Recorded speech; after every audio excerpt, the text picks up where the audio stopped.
Is this on? Now we on. Now we on. Okay, cool. So we could see right here that there's some kind of ex-CIA analysis. Sumi Terry is charged with been spying, nominated for an Emmy Award. What's going on here? Okay, let's see what this guy has to say right here. This is Arirang News. What is this actually? South Korean, North Korean? Who is this? Arirang. I know that there's actually a North Korean thing. Anyway, okay, let's see what this is. Sumi Terry, and let's see what this is all about. U.S. federal prosecutors have charged a former CIA analyst, Sumi Terry, a pro-Korea scholar who's also an expert on North Korea, of working for the South Korean government. Why are all the experts, right? Yeah, pretty females. Like, they're all like CIA inserts, like dead serious, right? Like, women crossing the DMZ, you think that shit is clean? They don't talk to me. Korea Society, you think they're clean? They don't talk to me. They're getting orders from higher up that they're only allowed to interact with certain people doing certain things. The whole shit stinks of CIA all over from top to bottom. Anyways, let's take a look at exactly. There's some weird shit going on with this particular story. Let's see what's up. Exchange for gifts. It's seen as an unexpected event by pundits. Kim Jong-sil explains. Federal prosecutors in New York have charged Sumi Terry for failing to register under the U.S. Federal Foreign Agents Registration Act and for conspiring to violate it. The U.S. government requires individuals acting as agents for foreign principals to register and publicly disclose their relationships and activities. Is she action agent for South Korea? We're going to see what's up. I don't know what kind of information she gave specifically to South Korea. That's a big problem. But as far as I know, South Korea has been aiding the U.S. with its war in Russia/Ukraine, has been aiding, right? Yeah, the Israel fight. So what? Like, a lot of times the U.S. government is seen as a puppet by South Koreans and North Koreans. And really, they don't take really any positions that's really against the U.S. government other than saying, like, why are you charging us for your military bases? Why are you running over our civilians? What state secrets is she being given anyways, right? Yeah, she's getting handbags and shit. Are you serious? Like, what is... Now, you could see that she's part of a crusty, upper crust club right here with Korean Society right here with a whole bunch of other women, right? Let's take a look over here. And Korea Society also smells kind of funny. They don't interact with me, even though I've sent them direct emails. Same thing is also true. Let's take a look at... Let's see if there's some more stuff over here. Sumi Terry, okay? What kind of name is Sumi Terry, by the way? Anyways, weird name. Okay, looking back at 2018 with Jung Pak and Sumi Terry. So I just remember a year ago, working group is definitely, it's probably, we should have had that working. All over it's these women, Asian women, and white guys. Like, dead serious. That's what the Korea Society is all, like, repeatedly. Let's go and look at Korea Society right quick. Who are these people? Yeah? Okay. That's why they don't like me. They're scared to death of having me on anything because I would, right? Oh, look at this. I'm not bullshitting, right? Yeah. Now they have this new lady, right? Hey, song, right? Yeah. Oh my God. They also have like they got to be old. They cannot be, well, 2 to 1. They have one. Okay. They're starting to inject them more because they have been making an issue of this. But really, there's some white guys over here, and it's really the ones who are really running this whole operation. 2 guys. What the? That is quite rare. This is not really. Let's take a look at who they are. Let's see if they're a bit more information about join, give, program, me, viewpoint. Who are they? I could try to go and jump into this. This dinner is going to be hundreds of dollars. They're not letting riffraff like me in, okay? It's a 2024 annual dinner, my ass, right? Yeah. I could go there. Their people are not going to talk to me. Okay. Co-CEO of Spaz International, Philo Holdings. What is this? Okay. Who is their staff members though? Who is this actual group? Okay. Who are these people? We'll actually call them at the end of this particular thing, right? Yeah, we're gonna call them right here. They have their phone number. We're gonna call them up. Say what's up. They're gonna be polite on the phone, which is a lie. Then they're gonna say, oh, like all this. They're gonna say some real blasé shit. Then they're not gonna call me back. That's exactly how this works. They're gonna talk to their handlers. And the hands will say, don't talk to DJL7. That's the fucking truth. Now, anyways, right, you're gonna see, let's keep watching this video over here. Wait till you see, like, if she's a real spy, right? Okay, wait till you hear this shit. So that it can evaluate them. The New York prosecutors say Ms. Terry did not register despite engaging in extensive activities for and at the direction of the South Korean government. Extensive. Okay, wait till you hear this shit, because they're about to say some amazing shit right here. Okay?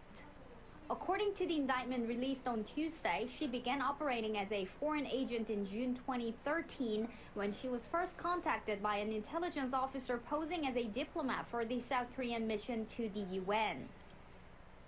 What secret information is she being given anyways? And she's really doing this for fucking handbags?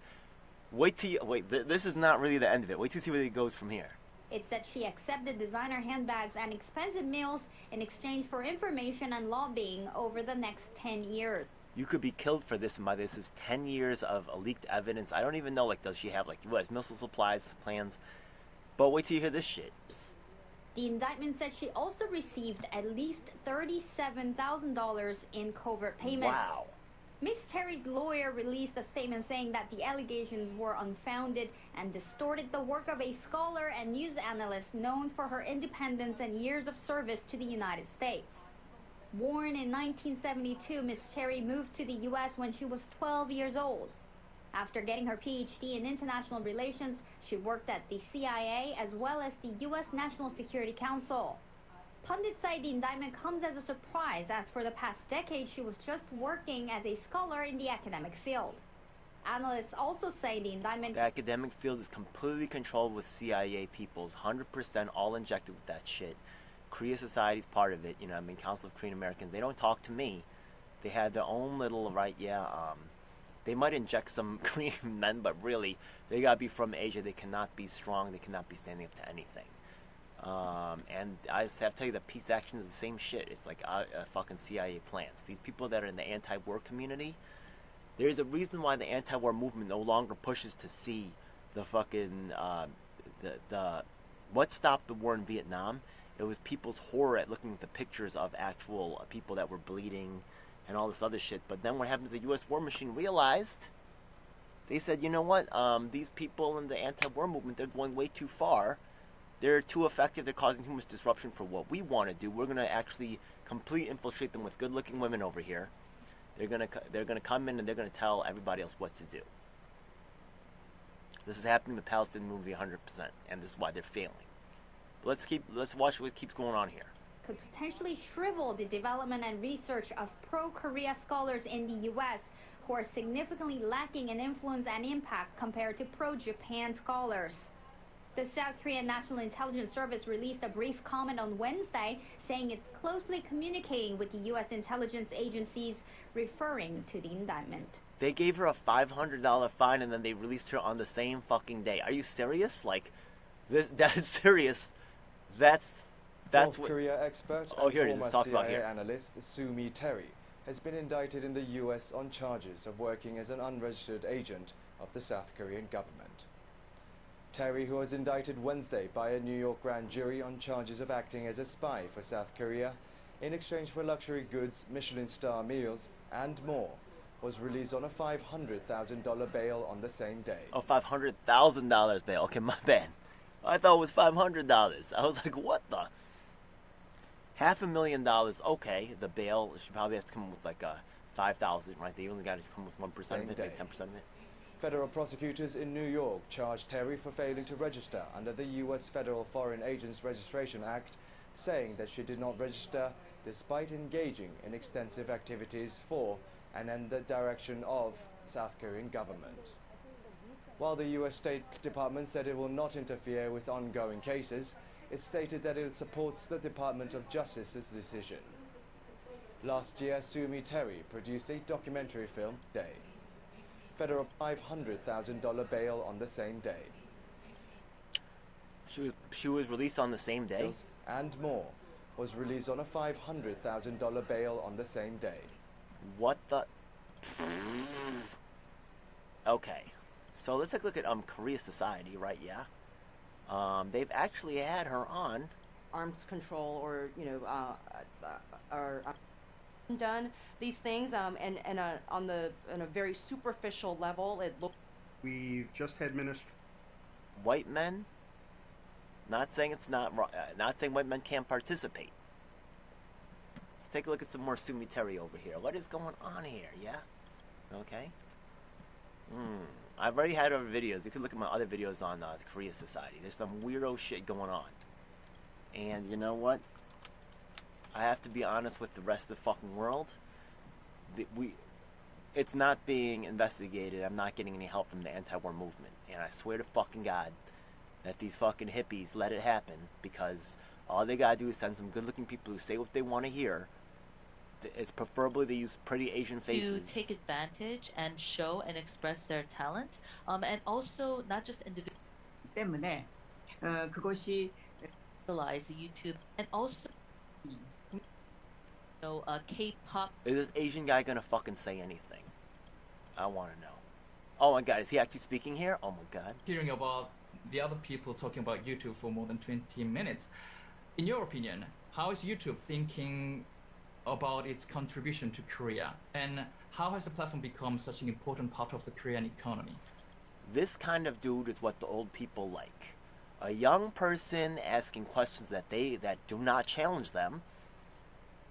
Right? This is the cancer of I'm sorry, academia that is killing Koreans.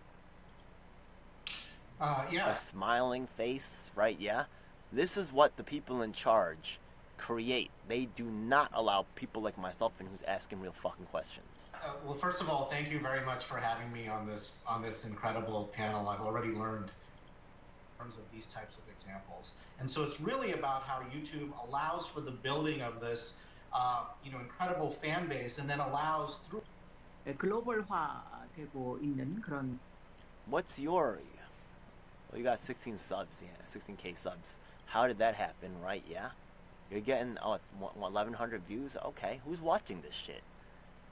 They're having spies on their shit. Like, actually, I want to talk to this spy and see what's going on, right? Yeah, will she respond? What's going on? Is she allowed to? There's some weirdo shit going on. How come they never have on that guy, what's his name, Dermot Hudson? Like, if they want to learn about North Korea, like...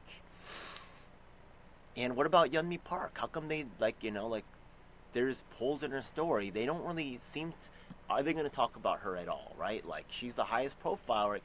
They could say good things, they could say bad things, but why are they saying nothing, right? Isn't it fucking weird? Let's take a look right here. Oh my, well, I guess they did well, okay, let's see what happens here. They had her on, eh? Interesting. Interesting. Let's see what happens here.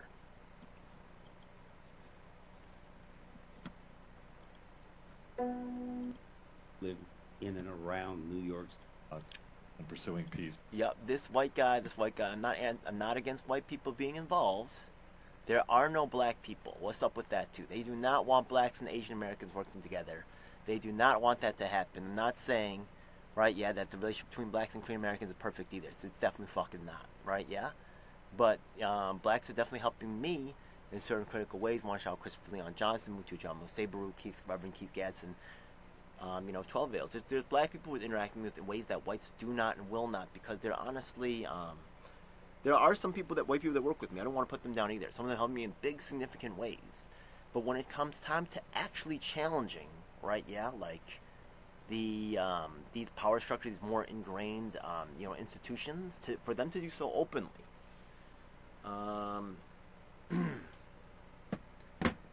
Look, I have white people that's helping too, but I'm telling you right now, like, as from them openly challenging these institutions, I do not see that happening at all. And maybe they have more to lose. Well, I'm still waiting. Yeah, we'll see what happens. Some of them have provided significant support. I cannot say monetarily. I have to say white people are actually my biggest contributors, straight up, right? Just pure dollar amounts, which I really appreciate. That's not nothing. That's very significant and should be noted. And it's And it's a real thing, right? I'm not getting any financial support from Asian Americans or Korean Americans. I gotta tell you the fucking truth. Fucking sad. But, okay, there's some weird shit going on here. As well advancing rights, the untried approach to North relations. They want, these guys want, right, yeah, someone from Korea, which is good. But what about a Korean American facing discrimination in this country? What about a man, right, yeah? You can't just keep using the Asian American women for your shit, you know what I mean? And I'm not saying that Korean society is nice to women. I can't. Sometimes it's not. But do not cuck us and call it inclusion. It is ridiculous. Anyways, let's go back to Sumi Terry. Okay. Well, Sumi Terry actually has a surprise. Who are all these people, right? Yeah. Holistic care. Yo, I swear to God, ever since I've been making noise, they've been trying to find some Asian American replacement actors for real. Min Jin Lee, I have emails with me and Min Jin Lee. She's not going to come on my show. Okay, I guess she's so big time. Yeah, right. She's so big time. You cannot come on my show. Okay. You know what? Also, why aren't they having any, interaction with Radio Korea? Maybe they got to keep separate, The thing is that they don't want to have, right? Yeah, like...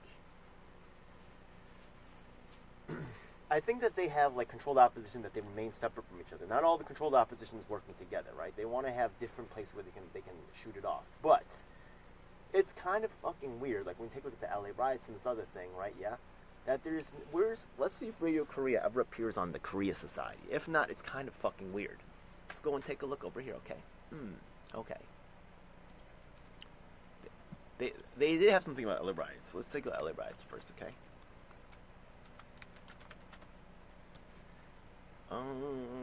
Youth ambassador, okay. John Cho, isn't that nice? Okay.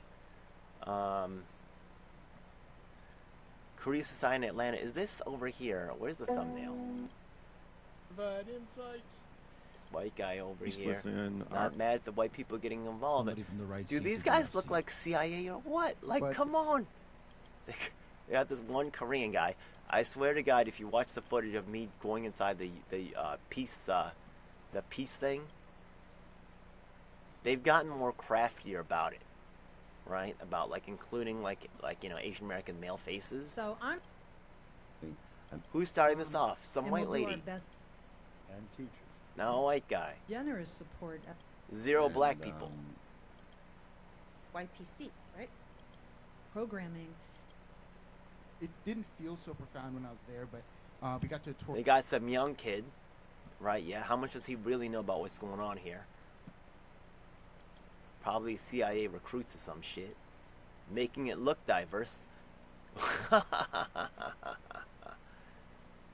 But there are no older black people. What's up? Yeah. Didn't the Black Panthers have some history? I've been contacting Black Panthers. They're not really interested in getting involved. I'm just. They've been reading my emails, which I appreciate. A couple, actually, one of the guys up there, yeah. But I've been emailing right from Bobby Seale to Elaine Brown, I believe, right, yeah, to the local guy named Shep, who's been looking at some of the emails, but he's not really. I'm bringing up some real issues, not talking about it. Let's go back to okay, so we see over here the Yeonmi Park. She got one thing. It looks like really a promo piece for her. That was 8 years ago before she went on the whole tear through freaking, right, yeah. Probably, once again, CIA sponsored, pushed through Valuetainment, pushed through Rogan, pushed through all the channels that you know, right, yeah. Okay. She's been selected and chosen for our people to be the representative one way or the other. Now she's being pushed by Blex, and now they pulled back on her since I've been putting pressure on. Zero. I was the only... When Blexa came to New York and brought Yeonmi Park, okay, you'd think that being the best-known Korean American, all right, yeah, that maybe some Koreans would come out to go and visit her show. Zero. I was the only fucking one. Something's up. Let's go back to Sumi Terry. What kind of name is this?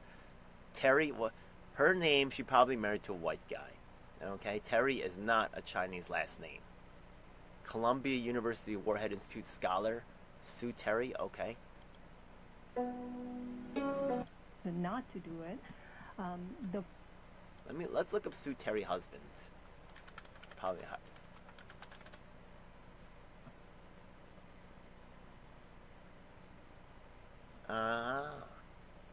Washington Post columnist.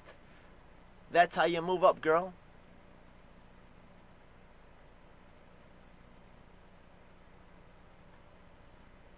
Remember Max Boot? He led the Trump-Russia hoax propaganda at Washington Post. Well, his wife, Sue Terry, has been indicted for spying for South Korea,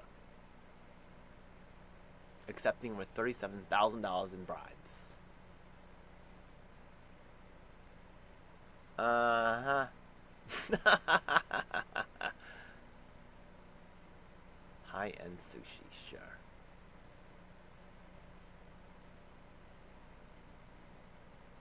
I hope that was some spectacular sushi. I mean, you know.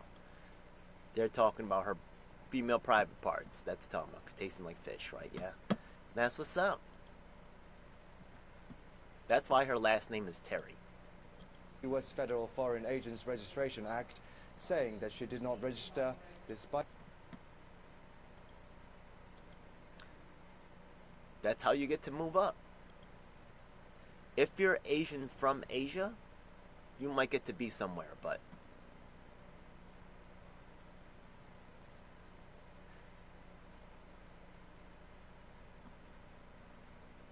Director of the Asia Program, the Hyundai Motor Korea Foundation. Wow. Korean Economic Institute of America. Wow. Okay, they haven't taken her down from all of this stuff yet. Oh, she's the founder. Chair, a senior fellow with the Korea chair at the Center for Strategic and International Studies, a senior analyst on Korean issues at the CIA, hundreds of intelligence assessments, including a record number of contributions to the President's Daily Brief. She received numerous awards and outstanding mission support, but now she's being thrown in the garbage. Okay, the Council of Foreign Relations. This is also quite a. I actually got to start looking into this when I saw that who was involved. She was born in Seoul and raised in Hawaii and North Virginia.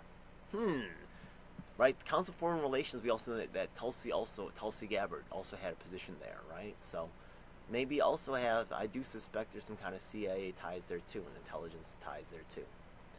So okay. Let's go. I think she has an Instagram. Let's go and see what's up. I think I sent something over there. She's not gonna respond. Oh my goodness. That's right. I'm subscribed to a lot of thoughts right here. I have no. I don't make any apologies.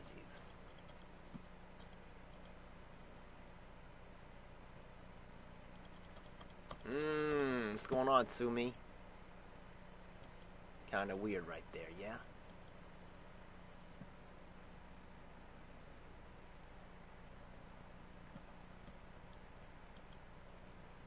Korea Times, okay. What did she do exactly? Like, what kind of information did she have on U.S. stuff? For funding for her public policy program? So that her positions and influence of the Korean government in turn for luxury handbags. Yo, fuck these luxury handbags, I swear to God, right? Yeah, is there any luxury handbags from Asia? No, they're all fucking European, right? Yeah. All you're doing is, right, saying that, you know, even though Asians make half the goods, right? Yeah, that you're saying what's really valuable in life is Louis Vuitton or fucking these fucking designers. You're selling out your own people, and you're taking all the hard labor of your Asian American men and dumping it to buy, right? Yeah, products made by people that exclude Asian American men. You know, honestly, I'm not really a fan of these Asian American women that are out here, you know, killing their Asian American men, right? Yeah, to use that money to buy favor with white men. That's what they're literally using their Asian American men up, and they use that to buy the favor of white men. she could get 5 years in prison as an agent. What? Okay, she public advocate for South Korea policies decisions. What? Okay, what non-public U.S. government? I mean, what is the nature of this information? I'm just wondering, right? Yeah, enables television to gain access to U.S. government officials. Why? Because I can't get access? Their emails are a matter of public record. What are you talking about, right? Yeah. What? Okay, so public advocate for South Korea's policies decisions. I mean, what are even within South Korea? There's going to be different. They're not a mind, right? Yeah, there can be different factions. There are different groups running for political power. South Korea is not a monolith, all right? So some factions will agree on some things, some factions will agree on other things. But what is this non-public U.S. government information South Korean intelligence officers? You don't have to tell me the exact information, but what is the nature of this information? Was it like, isn't a lot of the information publicly available anyways? What non-public U.S. government information? Is this? I'm interested. What is this? Right? Yeah. Is it the aren't the military budget funding numbers like a matter of public record? Isn't like a lot of stuff voted by FOIA requests? I think that when Andrew Yang decided to throw Assange on the bus, he said like the locations for undersea cables, things like that. Okay, right? You have to tell what those cable positions are, but you could just say like it's something like that, right? What non-public U.S. government information? I want to know. Okay. Despite repeated warnings, Terry allegedly exploited her think tank roles to advance a foreign agenda. They were warning her? Her alleged action posed a severe threat to national security. What actions? Oh, NIS handler.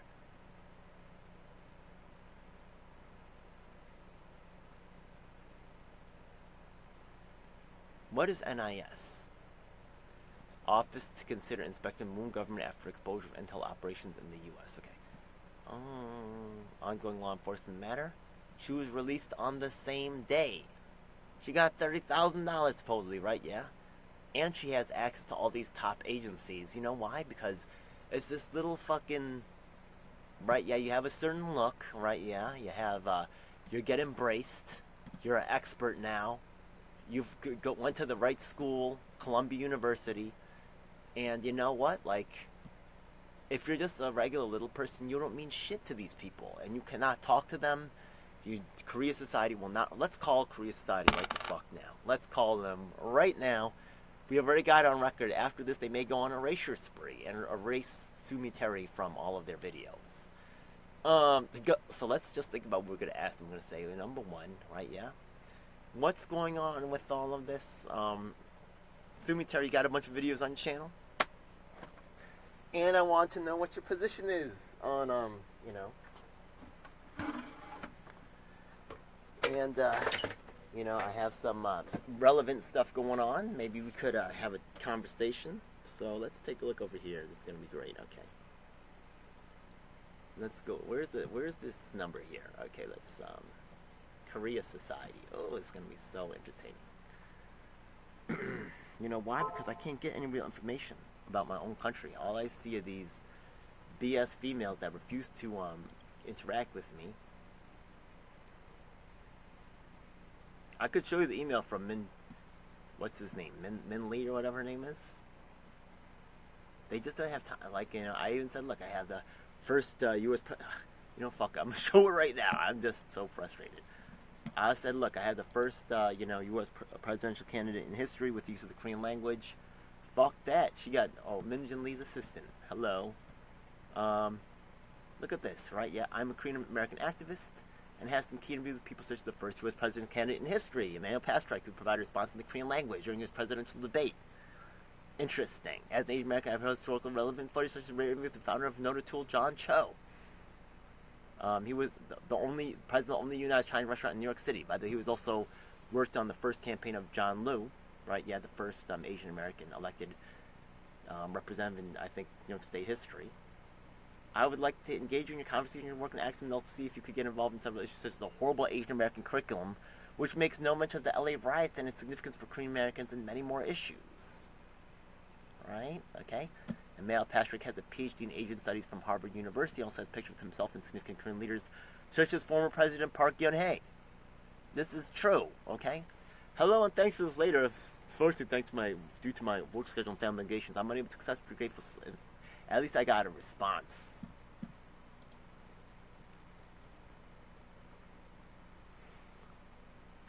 They do not, right? Who they celebrating is dudes at the head of Goldman Sachs, okay?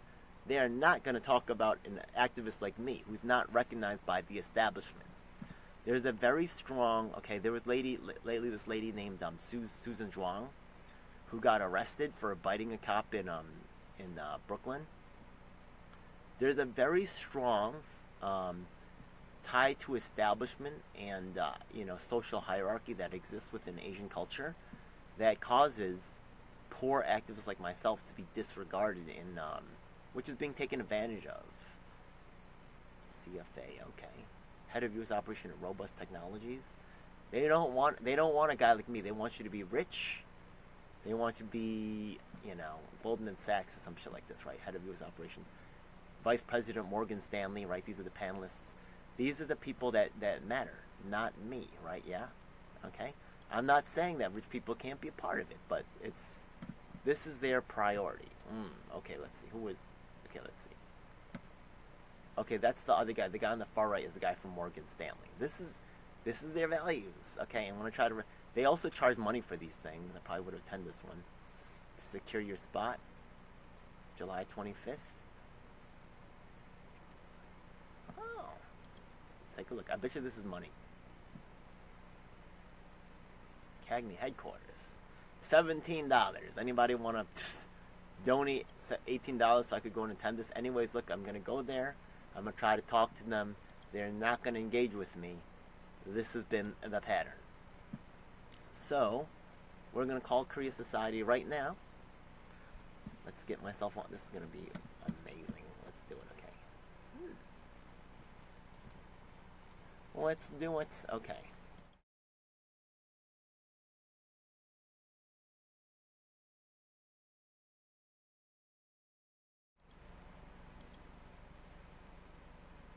Well, there's too much crap going on. Okay, well, okay.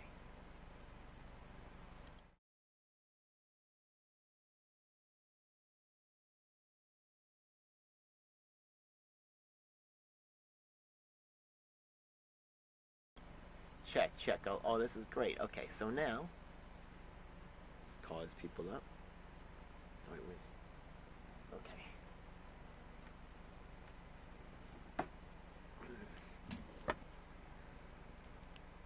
Oh my God, it's 6 o'clock already? This is depressing.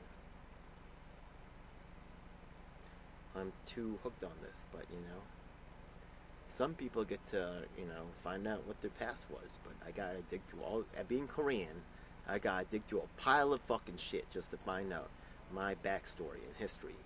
If you know your party's extension, press 1. To use our automated name directory, please press 2. Thank you for calling. Okay, let me try to hit 0. Thank you for calling. Okay, they hung up on me. Okay, notice that does say the Korea Society right there, okay? We're going to call them up again in a hot second. We're going to call them up again right now.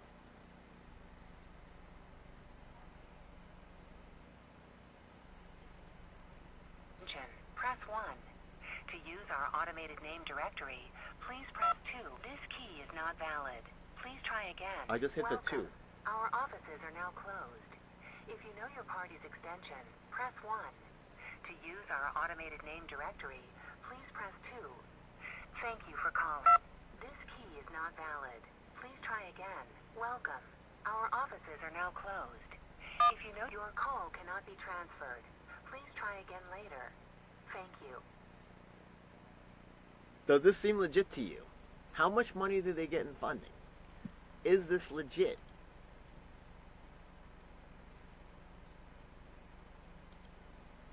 folks, this is not legit. This is some weirdo CIA shit, like dead fucking serious. What do they call it again? A limited hangout?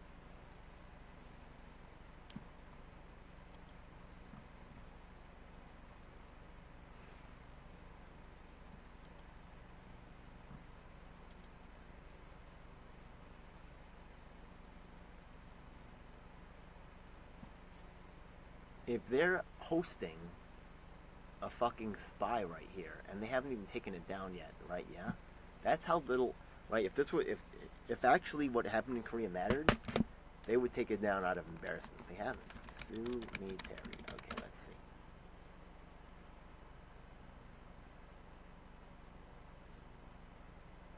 "5 years ago, 1 month ago." Okay, so here she's pushing, right? Actually, this is 1 month ago. And technically here, she should be pushing for the South. Let's see what she has to say. With awareness, I think then the pressure has to come. This is what I mean by, that's why I use South Africa apartheid situation as an example where we were able to change by pressuring the regime. I don't necessarily think, because I've been working on North Korean issue for so long, that we are necessarily going to change the North Korean regime. But I do think we can continue to pressure like outside governments like Laos or other regimes, and also the U.S. government, because our policy, and I can say this because I've been part of the U.S. government, that it's an overwhelming focus on the weapons and not enough about the humanitarian issue. Well, that sounds like some real criminal shit to me. Did you say there's a humanitarian issue instead of a weapons issue? You bad girl. Oh my god. That sounds reasonable to me. Weren't North Koreans starving like fucking Ethiopia, but you didn't give a shit? Didn't they drop bombs on on Korea and destroy civilian lives and infrastructure? Right, yeah, and completely destroy the trust of Koreans and Americans? But fuck that, she must be a spy, right? Like, what the fuck? Does this add up to you? But, also they can't have me on, which is also fucking super sus. Okay. She been doing it for how many years again? Listen, nothing she said there sounded like off base to me. But let's see, okay. 5 years ago? Let's see what they say over here. Minister Cho, the unification minister, in here at the Korea Society, who offered some very thoughtful, patient advice, and who was very... 500 views, 0 comments. Who's watching this anyways? Is this like all the little CIA agents that are watching this shit? Secretary of State Tillerson, senior fellow at the Brookings Institution. Yo, I'm telling you, yeah? These good-looking Asian ladies get a job. Not me. Said when he offered some flex. Even if I got a job, I don't think I would fit in, because I would recognize this bullshit and be like, what the fuck is going on here? The bulletin. But these women will stay silent. And they'll be agreeable, and they'll go along to get along and get their paycheck and all this other fucking garbage. Honestly, I didn't see... Let me see, what is the evidence against Sue Me Terry? Sue Me Terry. Okay, let me just look. Not even at Korea, let me just look in general. Okay, Arirang News. Okay. Nominated for Emmy Award. What? Okay. At this time, because apparently she's been doing it for like 2016, right? Yeah, so that would be within the time frame. So here she's technically, I guess, promoting South Korean propaganda, I guess. She got on TED Talk somehow, though. I don't know. I don't trust it, man. She's on Fox News, too. Yeah, I'm telling you, right? The Fox Wing also is pushing this girl named Ricky Schlott. Okay? These people are chosen, selected. And some people are allowed to be on, and some people are not. 2 years ago. Okay, let's see what she has to say here. Before she said, right, yeah, the U.S. is focusing too much on the weapons and not on the humanitarian issues. I always say that weapons are a response to the humanitarian issues, but fuck that, right? Let's see what this, look at this shit, right, yeah? Why are there no Asian Americans who are, like, born here and shit, you know what I mean? Like, once again, came here when she was 12. You know what I mean? You gotta be from those countries. They not, like, you know, if you were born here and raised here from birth, there's a lot of stuff that I think is, let's take a look. Life lessons, counsel on foreign relations. Oh my God. Yo, these people are hilarious. More and more dangerous. That's true. I mean, it's not. Is the why would this dude ever want to have a guy like me around when he could have this good-looking lady around? You know what I mean? She already known for sucking off this guy from the Washington Post. Get the fuck out of here. Council on Foreign Relations. Fuck that. Okay. Where's that one from 2 years ago? Okay. What do they mean? Oh my fucking God. Hyundai Motor Korea Foundation Center for Korean History and Public Policy at the Wilson Center, which is actually a recent job. This is another reason why they don't want me speaking at those Palestinian anti-war events, even though I've gone mad hard for that shit, right? Because the fact of the matter is that, right, yeah, I'm telling you right now, the same way the white man is, right, yeah, I'm not saying all white people are bad, they're really not, right, yeah, I was born into a fucking white society, and to tell you the truth, actually, white people in many ways, Koreans are racist too, you know what I mean, like, we're not perfect either, not by a long fucking shot, you know what I mean? Not by a long fucking shot, but, the fact of the matter is that, right, she was given repeated warnings? Wait a minute. Did they tell her, right, yeah, that, you know, to say stop asking about humanitarian shit and to promote that fucking, promote talking about the weapons? Did she go out of bounds on that shit? Is that what the problem was? What's the fucking problem here? The answers I'm getting is completely insufficient. And why are all these fucking people that supposedly know shit, you know, propping up a spy? Or did she go off the fucking, did she not fucking do as she was told, and now they're trying to teach her a fucking lesson? Maybe she really is a spy. I don't know fucking know, but I need some more shit than what they've given me. Recently moved over there. She is one of America's foremost experts on Korea, even though she is not previously. She's your chosen expert, you fuck, right? I can't be an expert on the Korea and American relations. Nope. It's her, because you know why? Just look at her. She looks great. I get it. You know what I mean? I get it. Hey, if Koreans were in charge, we might just put all the pretty girls into. I can't fucking lie. I like a good-looking lady. I mean, damn. I mean, I get it. But you know what? The hypocrisy is revealed, man. Sue me, Terry. Get the... Of course it's sue me some white... Of course it is. We just had an election, a very close election in Korea. Yeah, exactly. There's been back and forth. It's not... They're not one mind. So when she's serving the South Korean government, right, like... The South Korean government has different, right, just like here, right, yeah, oh, Trump's a Nazi. Oh, Biden is, you know, some deep state, you know. They're not all of one mind. They be fighting each other. So some of them are like more wanting to go with, you know, North Korea. Some of them don't. Some of them have a completely different idea, right? Yeah, there's different people over there. Anyways. Talk about the implications of the Korean elections for both Korea's policy towards China, towards North Korea. So technically now, she's here, right, promoting South Korean buyer handlers for 10 years, getting $30,000. You know what I mean? $30,000 fucking dollars to betray the United States, right? Yeah, as a former CIA agent. Okay, right? And the United States. Sure. I mean, implications is significant. President-elect Yoon has campaigned. Are there any Korean organizations going to stand up for Sue me, Terry? How about that? Okay, I'm not saying that, you know, there is some weird shit, but I am saying, right, like from what I could see right now. Look, you could see, show them, if you know anything about this, I want you to put the fucking evidence in the comments below. Okay? What was she doing for the South Korean government? What is the South Korean government? Look at Gwangju massacre.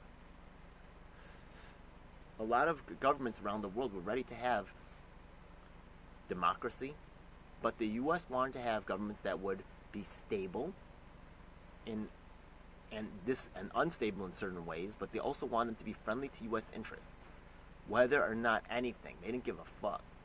It was if the people had a democratic vote and they chose communism or socialism, it was fuck that. That's not democracy, right? I'm not saying that. Honestly, I have a lot of problems with communism and socialism in the United States. A lot is run by these millionaires who really don't give a shit about their workers. It's fucking disgusting. But, okay, if it's really their choice, I don't think it was their choice. There was brutal fucking lockdowns and killings and machine guns, shooting at Korean civilians and shit. It's fucking disgusting. On strong alliance with the U.S., tougher approach towards Beijing and North Korea, and he also said he wanted to restore frayed relations with Japan, and that's also very important. The South Korea and Japan just got into an agreement with the United States for something, and also she just said they're having a tougher stance on North Korea and China, right? Isn't that what she just said? Doesn't that really align with the U.S. interest in the region? What's the problem? What problem? This is what I don't fucking see. What problem? What's the problem? What's she saying that's going against U.S. interests here? I don't see it. Maybe someone could tell me, please. Of course. And the Yoon administration, well, the incoming administration, has made it clear that the alliance between the United States and South Korea is really going to be the centerpiece of their policy. Yeah, the centerpiece of their policy. What are they talking about, right? Yeah. Is there some big disalignment going on between South Korea and the United States for over a decade when they had multiple presidents go to prison and all this other shit? Not only that, you've seen the thing earlier, right? She was given repeated warnings. What the shit is that? You're either guilty or you're not. If the second that she's doing weird shit, right? She should be immediately, she allegedly began in 2013, okay? Continued for a decade. Okay, that's over 10 years ago. Where's the repeated warnings? Despite engaging, okay, and the government made a significant mistake. Maybe. Where are your establishment friends, Sumi Terry? Helping you. Maybe they're doing it behind the scenes. They like to do everything in secret. It's fucking disgusting. Where's the warnings? They said there's some warnings or some shit. Let me see this.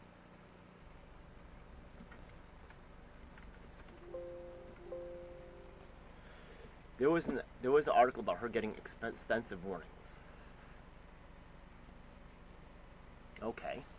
Her $2 million Upper West Side home. What? It will all be explained. Okay.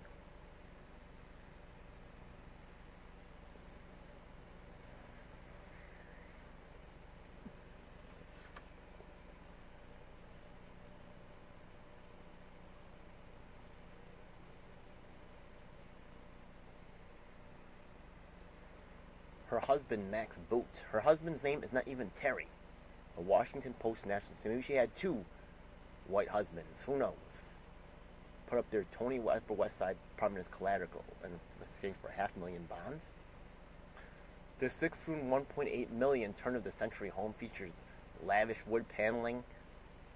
These people, right, and this fits in with the establishment elite. These academics that are becoming millionaires, getting their cushy-ass, jobs, right, selling out their students. Yeah, fuck this luxury shit. 3,450 Louis Vuitton. Fuck Louis Vuitton. Fuck Dolce & Gabbana. And you can't buy loyalty, right? Like, why don't they just see this? If all she's doing is for the money, right? I don't know. It sounds weird to me. What is the problem here? Okay, we're gonna call this guy too. And diplomat, who President Biden picked as White House counsel. That's her lawyer, right? Okay. Maintained she was a harsh critic of the South Korean government. Is she? What? I don't see that. Glam is a little bit. She's okay looking at best. She looks good to me. She's good enough for me.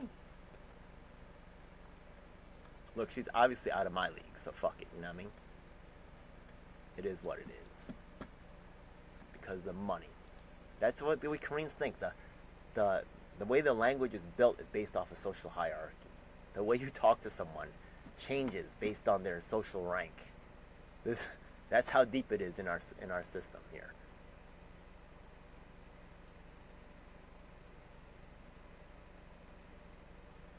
She was bought gifts. Stop taking. Yeah, fuck that. This whole shit is weird. The Council on Foreign Relations put her on unpaid administrative leave. She's not even fired. Supposedly when the feds get you, right, they have like mad evidence. What? Like dead serious. Like I just, right, yeah, like did she say anti-American stuff? Did she say anti-South Korean stuff? She said that they have the same. This was when? 2 years ago. She should be in this video, right, yeah? Saying anti-American or somehow, did they say anti-South, no, pro-South Korean somehow, right, yeah? Didn't they somewhere accuse her of saying anti-South Korean stuff? Wait a minute.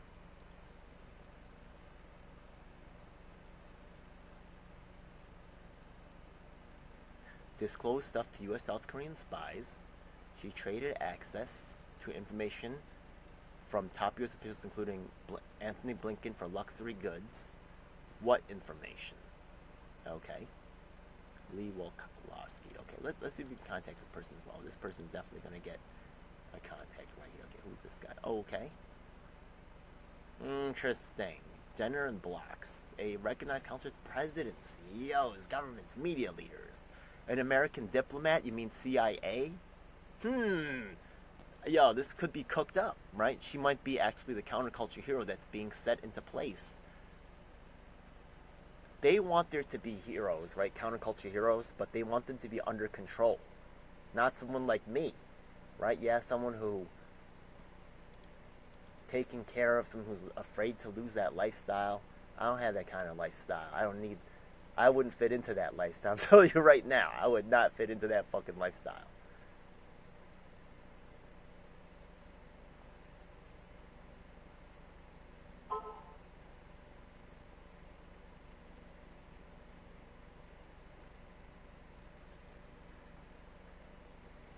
I think in the beginning of the video there should be something about her being given extensive warnings. Okay, she failed to register under the Foreign Agents Registration Act. Okay. Like, what is the South Koreans doing that's so against what the U.S. is doing?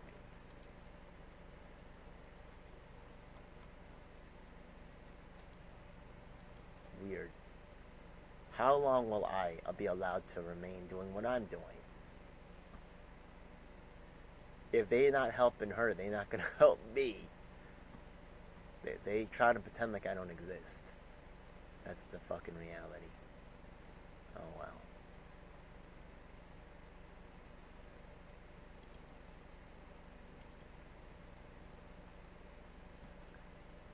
Korea Society Board Chair Ambassador Kathleen Stevens. Yo, you could fit right. If I made a movie by a CIA agent, like you could definitely play a role in there. What is this? You're not even Korean American. What is this? Doctor as a Katrin Katz as inaugural Van Fleet non-resident. Isn't that like a, Israeli name right there?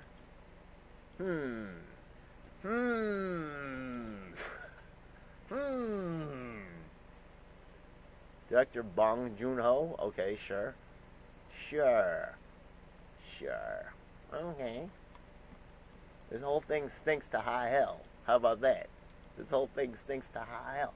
Okay. Policy, foreign policy. And they want to, of course, expand the alliance beyond security and defense to more comprehensive alliance. That would be, but that would be the case for whoever becomes the next president, right? Even if there was the other guy, Lee Jae-myung.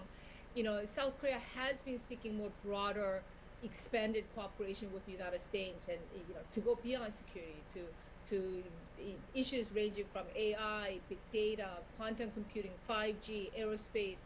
They call it technological alliance, cooperation on vaccines, therapeutics, nuclear energy. So that is not so different. I think that would have been the case with. So she says either party, right? A lot of people complain about the Democrats, Republicans being the same thing over here, right? Yeah. She's saying that both powers that would be in power and government in Korea, would both have a pro-U.S. policy. And that's kind of like been the case, right? For a long time. So what is South Korea doing? Honestly, I tell you the truth, I'm going to tell you right now that the U.S. is using Korea as a place for nuclear tensions. You know, when instead of admitting they fucked up, all right, which they just really need to fucking do, they've just been engaging in this kind of like, you know, punishment, you know, and sanctions and, you know, withholding the truth and rewriting history and shit. Yeah. Okay, look. She had, like, it's okay, I'm not against interrelationships. She had a white guy that's, like, you know, I'm not, like, you know, it's not equal the way it's going back and forth, but what I could deal with that, right? It's not really her fault, right? I get it, right? Yeah, like, you're gonna go further with these guys. Okay. Like, you know, I guess in some way I'm happy for you. But is she saying here anything that's really kind of anti-American or pro-South Korean in a way that kind of her in the U.S.? I don't see it. Let's go on. Let's see what you're gonna say. Tell me some more. Become next South Korean president. But I think with Yoon, where we will see some difference will be South Korea's policy towards neighbors, and of course North Korea. You know, South Korea has been in recent years pursuing what they call a balancing or a hedging policy between U.S. and China. But the incoming Yoon administration vowed to shift Seoul's position vis-a-vis China. You know, they have sent senior advisors to Washington just in recent weeks, and the message that they convey, this transition team conveyed to senior U.S. policymakers, is that South Korea's strategic ambiguity policy is now going to be over. You know, in fact, it's the South Korean, the incoming Yoon administration. Okay, so that sounds like maybe like she's talking to some people that are, you know, or has some connections, people that are high up inside of the Korean kind of government thing, whatever, right? Yeah. Let's go and see right now. Emil Pastryk, right? Yeah. He's actually a PhD from Harvard, supposedly, right? Yeah. I still have to look that all up. But you know, he hasn't been challenged on that yet by anybody. PhD from Harvard Asia Studies has pictures of himself next to Park Geun-hye, former president of Korea. Okay. He has his own ideas here. Okay, but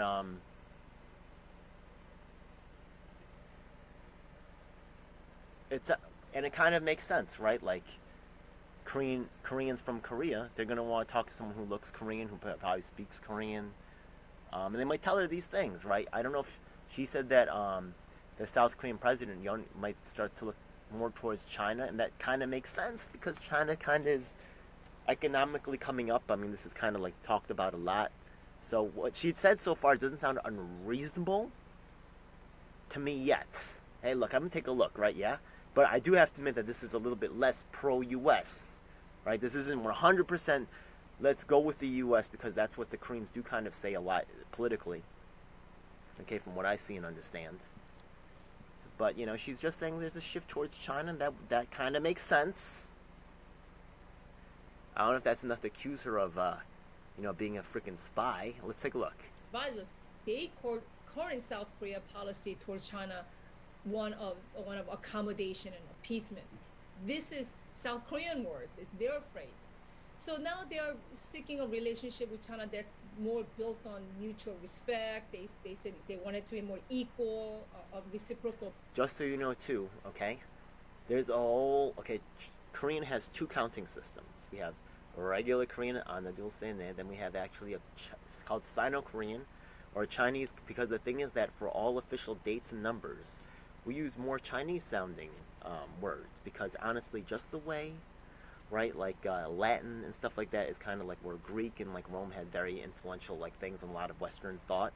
China had a lot of influential stuff on Korean thought, and when you had to use official numbers and stuff, like you were usually using Chinese because a lot of the education was coming out of China and stuff like that. They were a huge empire, so people went there to learn things, you know what I mean? So there will be that influence, that historical influence, and just because they're regional neighbors, right? Like that would kind of make sense. They also do, just so you know, Koreans also have a lot of factories in China, just the way the U.S. does, right? Manufacturing, I think Samsung has factories in China. So there's other things going on.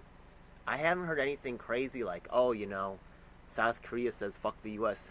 and now we gotta, honestly, she could say, you know, why is Korea being used as a staging grounds for a secondary war when honestly, right, how about just ending the sanctions?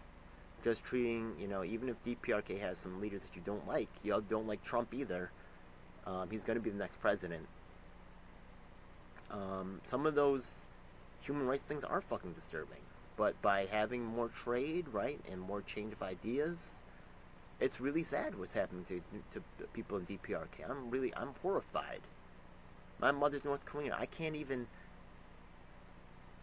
Yo, honestly, my mother's family, most of them, you know, came to the United States as far as I know. But I can't really trace my lineage back.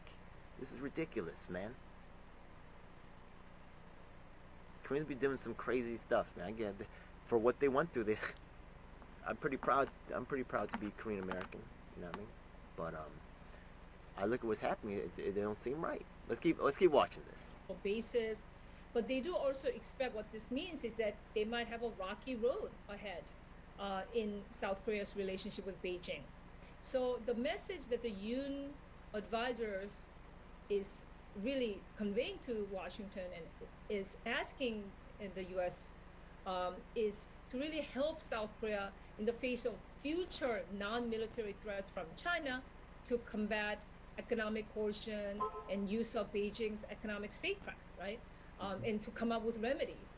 And it's because they are bracing themselves in a way for another round of sanctions like we've seen in 2017 when China sanctioned South Korea over THAAD deployment. So if incoming Yoon administration decides to deploy additional THAAD in South Korea in response to North Korea's provocations, they're concerned that China is going to act. And so they're trying to sort of find a way, trying to find a remedy to this. So maybe they're accusing her right now of saying, you know, like South Korea has concerns that China's going to do some stuff because they even had, according to her, they took some sanctions down on South Korea, so they're going to try to find a way to not get sanctioned and try to work it out with the U.S. in a way and encourage the U.S. to do some things that might not piss off China so they can maintain their relationship and, you know, keep things happy on both sides. She also at the first kind of started out saying that there's like, you know, the U.S. is a heavy partner, and she also said that Korea's running to the U.S. trying to ask them to do stuff for, you know, to not mess things up with China, so, or, you know, protect them, right, you know, economically, and that sounds, it doesn't sound too unfair to me yet. I mean, maybe, will I get arrested for this? I'm not getting compensated for shit out here, okay? I'm not getting the fucking Louis Vuitton bags. I'm not sleeping in this fucking whatever you saw right here. I'm not married to this guy or having this Lee Wolkowski as my counsel, and I don't have a husband from the Washington Post. I'm just a fucking activist that helps people that have been fucking, you know, actually helping real people, people that's disabled, people that's wrongfully incarcerated, victims. Okay, that's who I'm working with, not these fucking people. Whatever. Yeah, Sumi Terry has no time for someone like me. So, really, okay, I'm not a fan of this lady either, okay? She's in this hoity-toity ass fucking Korea Society, elitist ass bullshit, JP Morgan, fucking, what is this shit again? Let's look up these people. I'm sure society could be proud of them. Let me look up Carrie Kim. Who's Carrie Kim? A dermatologist. Wow. He's a dermatologist. Okay. Just so you know, okay, in the medical field, okay, in the medical field, there's different specializations. You could be a pediatrician. You could be a psychiatrist. you could be an emergency room medical doctor. They're their own specialty. But dermatologist is the highest paid and the most prestigious because their quality of life is the highest. Because unless there's like an extreme burn victim, dermatologists don't get called out for emergencies, right? Because it's something on the skin. So they live easy, but they also, because they do the superficial shit, because they do like plastic surgeries and shit, they're paid the best. Because there's in the war between the pretty people and the people with the money, okay, there is no expense spared, and they can spend money for all kinds of berserkazoid procedures, unnecessary, not life-saving procedures, and they can pay through the nose for that shit. This is kind of disgusting, but I'm not saying it's Carrie Kim's fault, but that's really unfortunately the priorities and the you know, what these people like.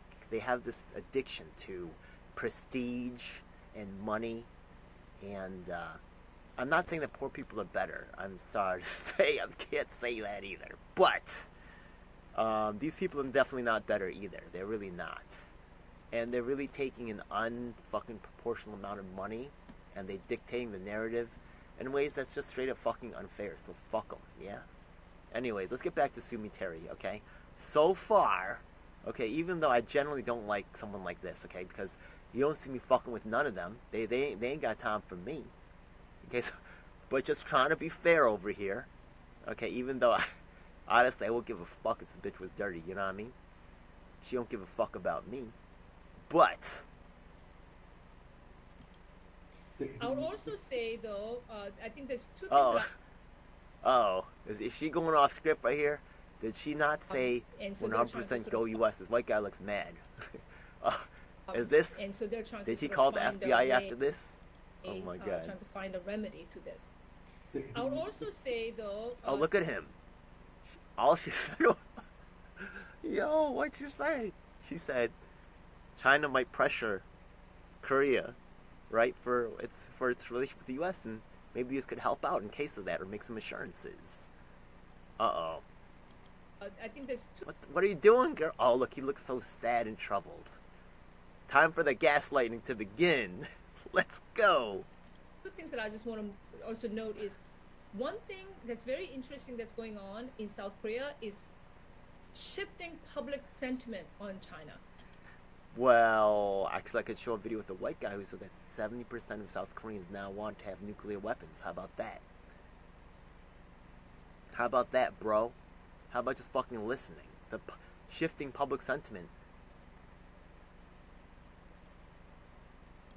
Many recent polls that I can cite you, many recent polls that indicate public perception on China is worsening, right? While Doesn't that's actually good for the U.S. then, right? If the China is U.S.'s competitor, and South Koreans are looking at China in a negative way, then that's actually good for the U.S., isn't it? Maybe, maybe not. I don't know. Maybe they're both anti-Chinese and anti-U.S. too. Maybe you just want to have their own shit going. But it seems, maybe. Hey, you let me once again in the comments. I'm gonna check the chat in a moment. This is 2 years ago. She was arrested recently. Okay, this should be. We're gonna look at another video. Okay, just we can't look at all the videos. We're gonna look at a couple videos. Maybe this one she was not doing her little supposed Korea business. actually public perception of the United States is pretty positive, and even Japan, it's getting better. So there's that element. But then I do want to caveat everything. So they're liking, yeah, okay, just so you know, Koreans don't like Japanese. They cut off, when the Japanese go to visit Korea, like, you know, they cut off their finger and they mailed it to fucking Japanese. Let me show you, okay. Korean cuts off finger, Japan, okay. No, because they were mad. They were not doing this, okay. 2 Koreans chopped their little fingers off in front of the Japanese embassy to protest Japanese comments about the Dakota Islands. They're not doing this, right? They're shouting, apologize. They're showing just how far they're willing to go. 20 Koreans cut their fingers off in an anti-Japanese protest. Yeah? Okay, they're not doing this to show loyalty to. They are pissed. They are pissed, okay, at the abuse, which is not acknowledged. They are pissed. They've cut their fingers off, okay? Yeah, 20 young Korean protesters chopped off the tips of their little fingers.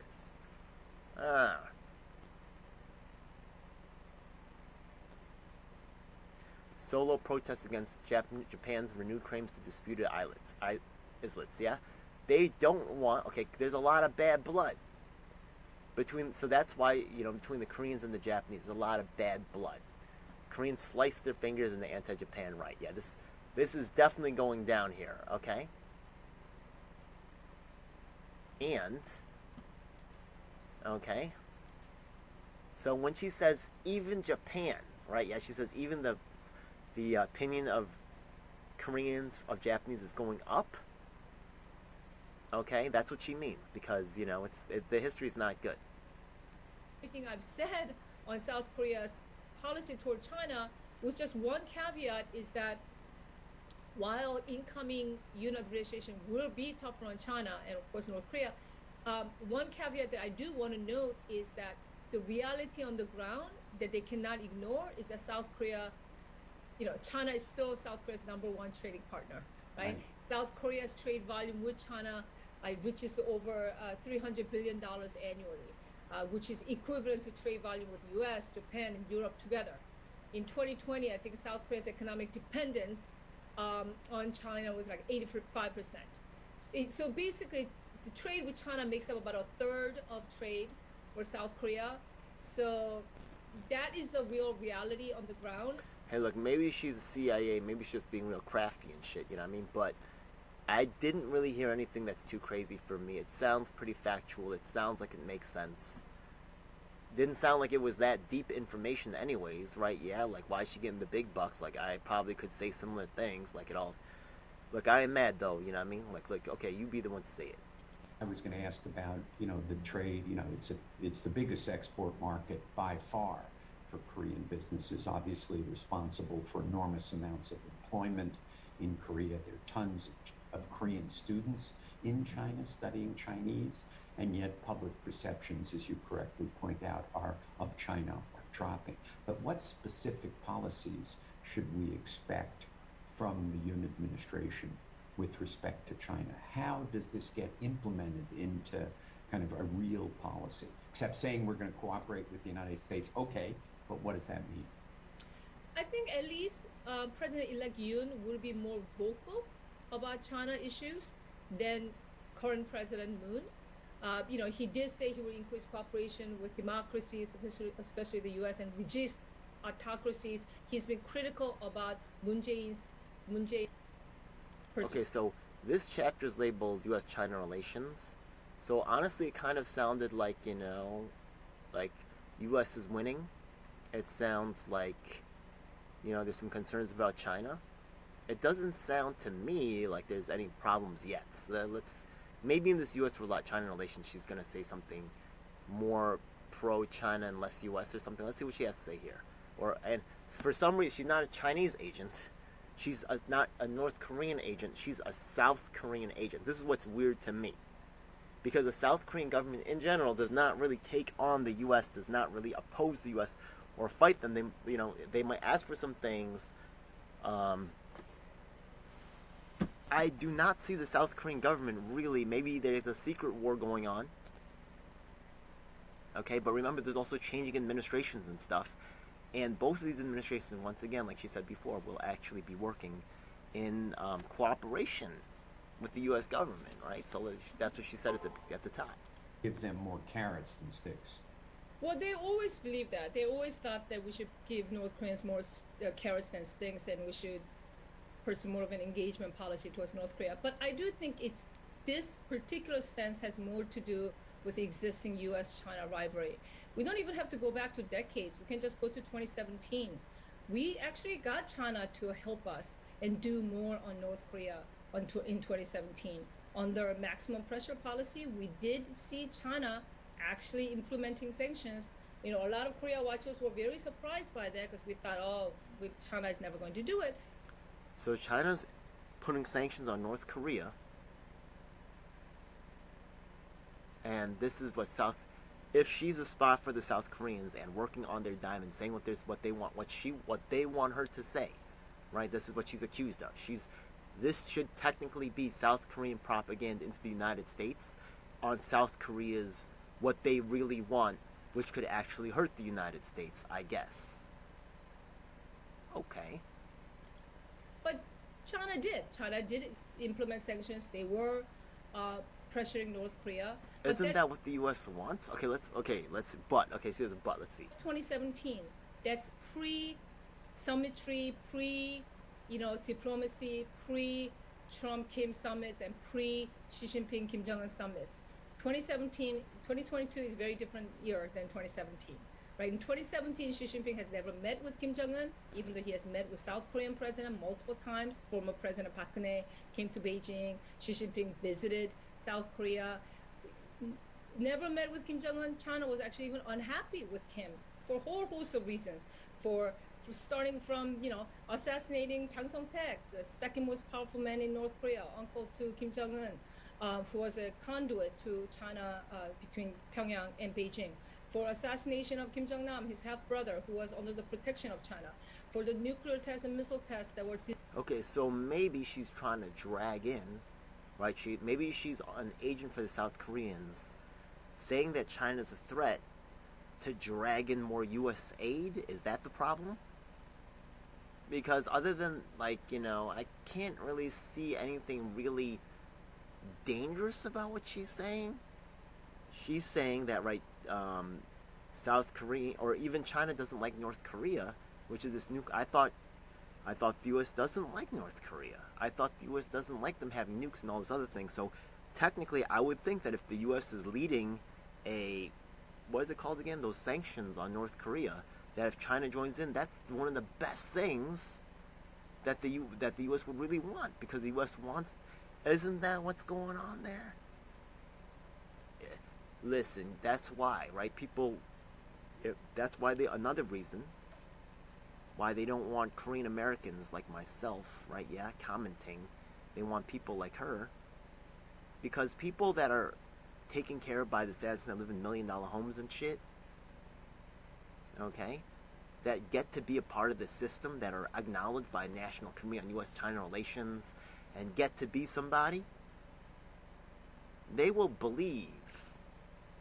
They will trust these institutions. I do not trust these institutions at all. That's why I don't trust this lady, really. But I have not heard anything that's really off the wall yet. Destabilizing the region. So China actually was, I'm not going to put her on this fucking show either, yeah? Watch me email these fucks. They got nothing to say. I have emailed with me in Korea Society. I'll show you those too. These people are she's part of that closed loop of these fucking elites. These fucking academic fucking aristocrats. Columbia University, fuck that. Their leaders who give up nuclear weapons program are at serious risk of being overthrown and killed.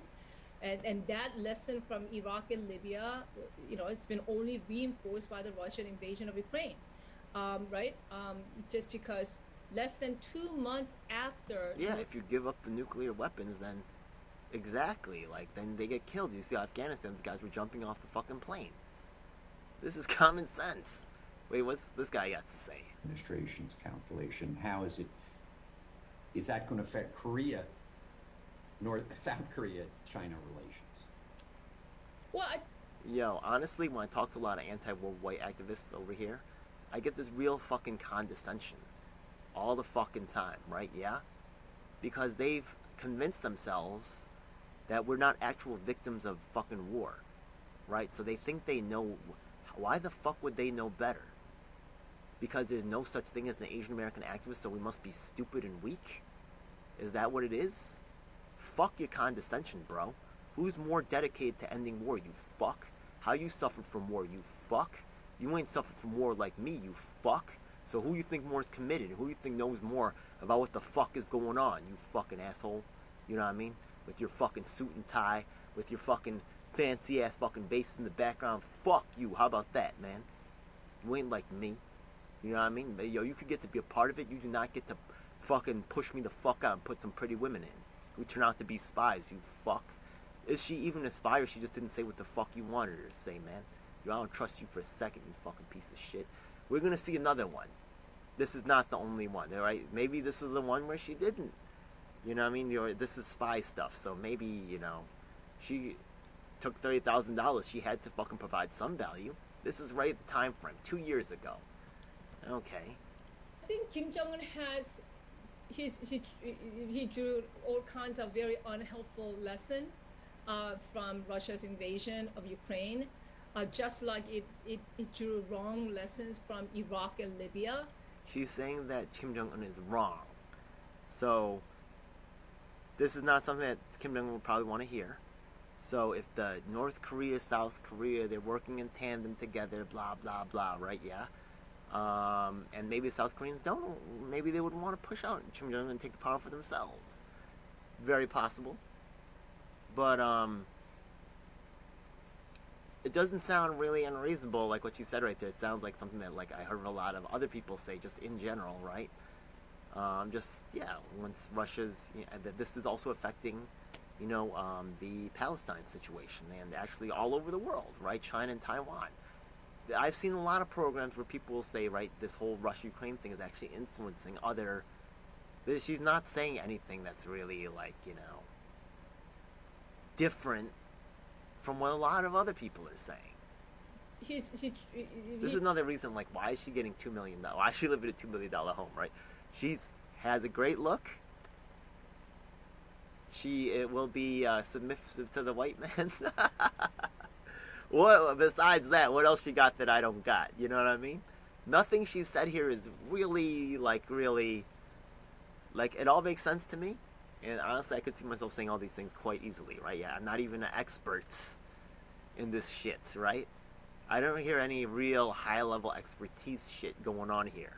I wasn't impressed that much by anything yet. I mean, I'm not saying that she was bad, okay? Like, it was fine, and I actually agree with a lot of things she had to say so far. Right? But enough for her to be in a $2 million fucking home when I'm fucking begging on the train? Fuck that. Yo, what the fuck? Oh my, who's she helping? Who's she helping?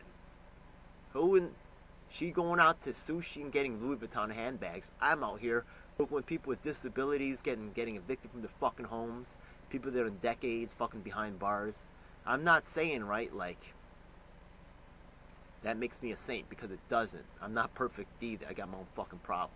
But I am saying, right, like, if she's not helping anybody, live a better life than me. $2 million and I get nothing? Y'all tripping. Korea society. I can't wait. Yeah, head of Morgan Stanley, fucking Goldman Sachs, and your freaking, what is it, this dermatologist. Oh my god, this is disgusting. They have a writer now, Min-Jin Lee now, right? That's their the not so perfect Asian girl. Yeah, okay. Okay, now they have their counterculture heroes. Yeah. By the way, who are they helping? They're writing books. They're writing books. Docile, exactly. Fighting against the oppression of the Asian women. I tell you, Asian women are given chances that Asian American are not. All the fucking time. But you ain't gotta believe me. Let's just watch this video with this Asian woman, this white guy right here. Let's keep watching this video right here. Lesson from Iraq and Libya, it's been only reinforced by the Russian invasion of Ukraine, right? Just because less than 2 months after North Korea. Yeah, okay, I'm not really impressed. Okay, South Korea's response. Okay, let's see. Okay, let's see over here. Now she's shilling for South Korea. Let's see. One of the interesting pieces of data that came out is initial polling suggests people in Taiwan have become more fearful. This is just a perception issue that kind of they thought. Yeah, I mean, that makes a lot of fucking sense. If you watch that stuff, there's a window of, like, economic shifting and, like, within the next 2 years. And there has been more shit popping off in that region. If you've been watching, there's been some, you could Google it right now. This shit is popping off. Even 2 years ago, there's been an increase. Especially recently. They were right to. They're in the area. They know what's fucking going on there. Of course there's gonna... we don't know, bro. pools, blah, blah, blah. They fucking live there. Yeah, they'll be paying the fuck attention, yeah? Attention. Okay, look at this shit, okay? There was recently some fishing boats that had some fucking problems. Are so tense, right? Council of Foreign Relations. 2024, right? Yeah, this is recent. Increasing, right? Yeah, would destroy the fucking world right here. Why are they escalating? Yeah, 1 month. See, this is basically very. Sky News is from Australia, okay? Not that that makes them legit. I think they're also controlled by the same corporate media. But the same thing is being confrontation with Taiwan, right? There's all this stuff going on here, right? So there is, the tensions are increasing, and this guy's like, oh, 2 years ago, oh. They say it's increasing, yeah, because it is fucking increasing. Okay, so keep going on. Wars like this were part of the 20th century. This wouldn't happen in the 21st century. Are people in South Korea becoming more fearful based upon Russia? Obviously, yes, you fuck. Okay, this is not asking hard questions. The answer right now, I'm not a fucking South Korean spy, fuck you. The answer is obviously yes, you dumb shit. Oh my fucking god. Okay, let's see this. Invasion of Ukraine, which the Taiwan people, the polling. Oh my god, I want to smack this fucking guy, this pencil neck, man. Suggests that's happening in Taiwan. I don't think South Korea. No. Oh wait, look. I want to hear this now. Well, the South Korean public is sophisticated enough to understand that South Korea is not Ukraine, right? And North Korea is not Russia yet. Or far from it. North Korea is 198th ranked economy in the world. It does not have the kind of so I don't think South Koreans are worried about that. Although there is a lingering concern about just letting North Korea continue to develop nuclear weapons, because one of the messages that's coming out is Putin's threat of use of nuclear weapons is sort of deterring the United States or our European allies to do more in other ways, because we're so afraid of being dragged into the war. So North Koreans are getting the message, okay, we really, really need the nuclear weapons, not only as a deterrence, but we can use them to make threats, and that has benefits. So I think South Koreans are concerned not necessarily about the war, but just allowing North Koreans to just continually expand their nuclear program. So they worry about more in the future, and how North Korea might use nuclear weapons sort of as, not only as a deterrence, right? It's as a deterrent card, but we use them to make threats, the kind of threats like Putin is making. Mm-hmm. So I think that's more of a concern from the South Korean perspective. Yeah, right. This is concerning, right? Yeah, it's going. Yeah, obviously, yes, right? Yeah, the nuclear stuff is going up. He's fucking launching missiles and all this. When did this happen, actually? This happened 2 years ago? When did he do that, that little show off for the weapons? Maybe that happened before then. Kim Jong-un reveals nuclear weapons, okay? He made this little hot video of him blowing off some fucking nukes and shit. In 23, okay, that's last year, okay. An exponential increase, yeah, exponentially. He's trying to bring this shit big time. So 2 years, that's before he increased all those fucking nukes and shit, okay, maybe, okay. Lead rocket drills, yeah, okay. Yeah, this was pretty nuts. Is this with the, yeah, okay, this is, when is this? What year is this? 24. Okay, yeah, this is happening this year. So look, this shit has ramped up recently. Yeah, this is a problem. Okay, that's in video. Let's look at that video. Okay, he made a video that I actually took clips from. This one, yeah, an ICBM launch music video. Yeah, he did. This is nuts. When did this come out? A year ago? Okay. 11 months ago? When was this? 2 years ago. 2 years ago. 2022. Maybe that came. Okay, let's see. March 25th, 2022. So it comes out with this March 25th, 2022. When is this? March, April, May after. Right. This is after Kim. Right, look at this video right here. It's fucking nuts. This is a music video.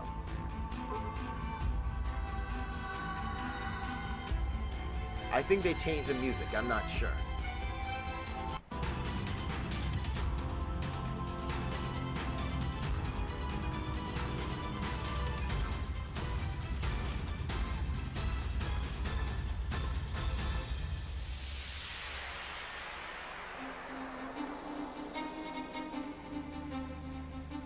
정보가 울렸습니다.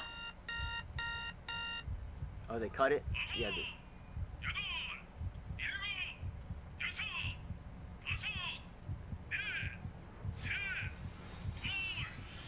Okay. I think they're using traditional Korean there. I don't think they're using the sign of. They usually use like Illy Samsa for calendar, right, for time, right? I think they're using traditional Korean here for the countdown. Interesting.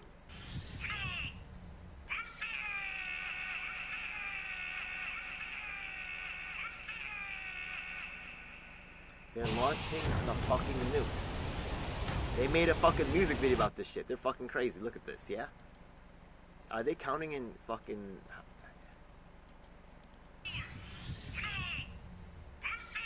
Oh no, yeah, this is actually traditional Korean language.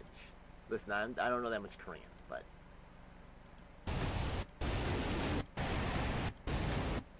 This should be fucking concerning, okay? So this one came out in March, right, yeah? March of 22. And in May of 22, they make this video right here. Are you concerned about the war happening? I mean, the guy just made a fucking video, and the guy is reporting on this guy fucking launching missiles and shit. This is a clear... Come on, man. What? You know, this... Yeah, look at it. He's like showing off his missiles and shit. Like, come on. Are you concerned about war? Yeah, I fucking think so. That video just came out after they made this fucking thing here.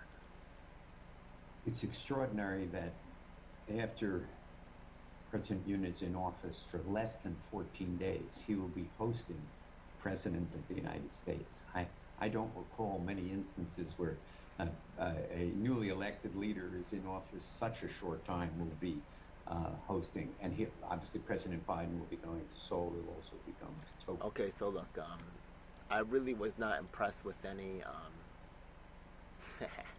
I was not really convinced that Sumi Terry here is some kind of spy. Let's look at another one though, okay? This is just maybe one example. Maybe she's just got some 4D chess shit going on.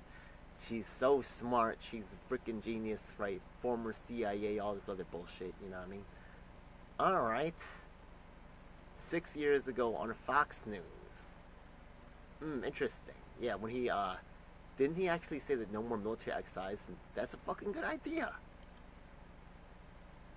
And joining us now for a look at the big picture is Sumi Terry. She's Senior Fellow at the Center for Strategic and International Studies and a former Senior Analyst on the Korean issues for the CIA. She's here for no politics, just some... I'm telling you, some people get to be on the Fox News station. I'm telling you, I really think that they're CIA related. Really, 100%, man, yeah? Or they've been cleared, okay? Just the way the Puff Daddy world is controlled, this Korea shit is controlled, yeah? She's a fucking spy. They said at the repeated warnings, she's in the fucking CIA. They not watching her. She not an agent. You know, something here fucking stinks to all kind of high hell. She worked as a CIA agent, and then she's being a spy for like another foreign government. She doesn't know what the fuck is going on. Something, and she did it for handbags. Are you fucking kidding me? Handbags and what else? And for sushi dinners or some shit? Come on, you're fucking kidding me. This is, oh, I'm sorry. Michelin fucking dinners. Oh, just so you know, I used to have a girlfriend who used to work at Christie's, yeah? That's, the Michelin is the fucking upper crust of the fucking snooty ass fucking, they have certain brand labels that they only accept. And if you're not Michelin restaurant, if you're not the top of the top, you're not the best of the best, fuck you. You're a fucking peasant. You're a piece of shit. Fuck you, how about that? Okay? Anyways, right, this lady's on Council of Korean Americans, blah, blah, blah. I mean, sorry, Korea Society and all this other shit. These are left-wing fucking related peoples and shit. But she's on Fox News? Yeah, I'm telling you, because the aristocrats, the media, and the party leadership are in fucking cahoots. Republicans and Democrats, and Fox fucking News. Right? Okay?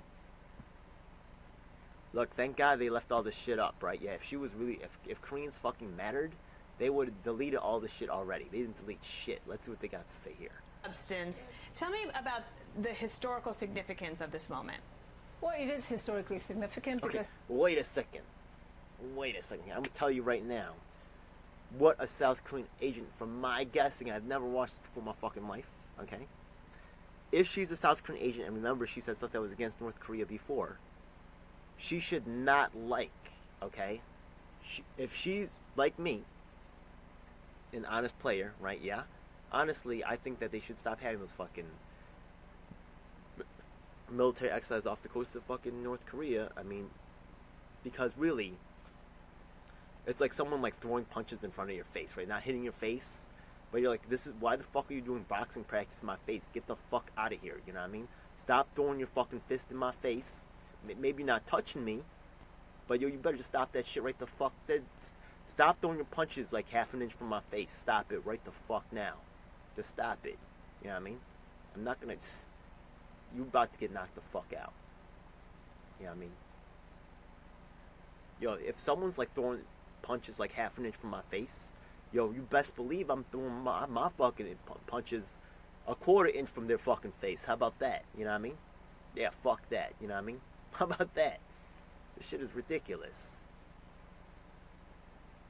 Anyways, yeah, look, so it's just inflammatory, and the U.S. would never and should not be permitting other fucking countries to be operating fucking military exercises off the coast of New York or fucking California. That would be fucking stupid. And why the fuck would North Korea want that? Stop fucking threatening them. And how about treating them like fucking human beings? Is that a fucking problem? Okay, oh, I'm a South Korean agent now? Fuck you, I'm not. Okay.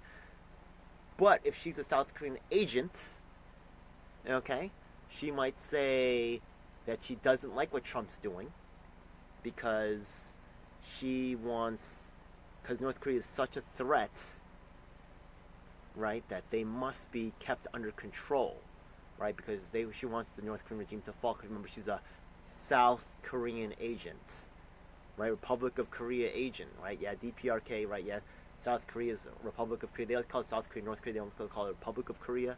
I don't know why.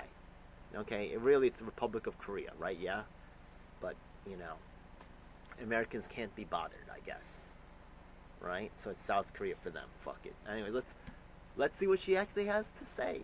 I'm interested. this is the first time a sitting U.S. president actually sat down with a North Korean leader face to face.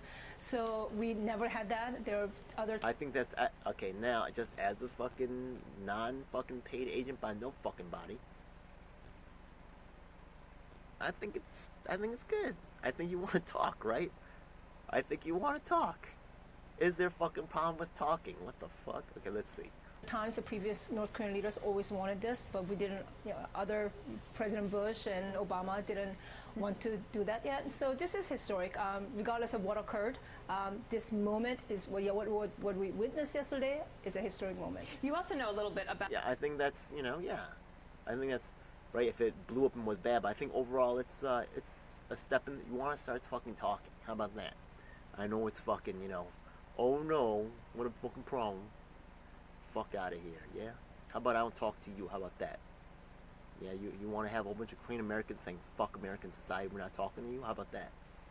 About Kim Jong-un, and the culture, and you mentioned in a piece today that he showed deference to his elder counterpart. How so? Well, he was being very cordial. In Korean language, there's formal and informal language. He used formal language when addressing President Trump. And even his body language, I think he was deferential. No, he didn't have any kind of attitude that I could see. So I think he was trying to give his respect to President Trump. And what will they see in North? Okay, so she's not really, right? Is she actually attacking? Because before she was like not saying really pro DPRK stuff, right? But it just seems a similar take to my own, right? I can't really look. I don't like the way that she has access. I don't like the way that she's all connected to this academic fucking bullshit and this money, right? It stinks to fucking all hell, and her former connection to the CIA, but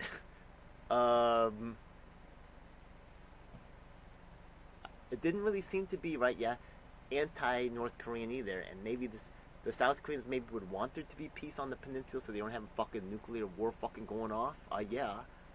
But I don't really see this as overall like pushing the agenda South Koreans. Do South Koreans want U.S. to meet with Trump, with North Korea or not? Like, I don't really even know even if that's what South Korea want or not. Like, but I would think that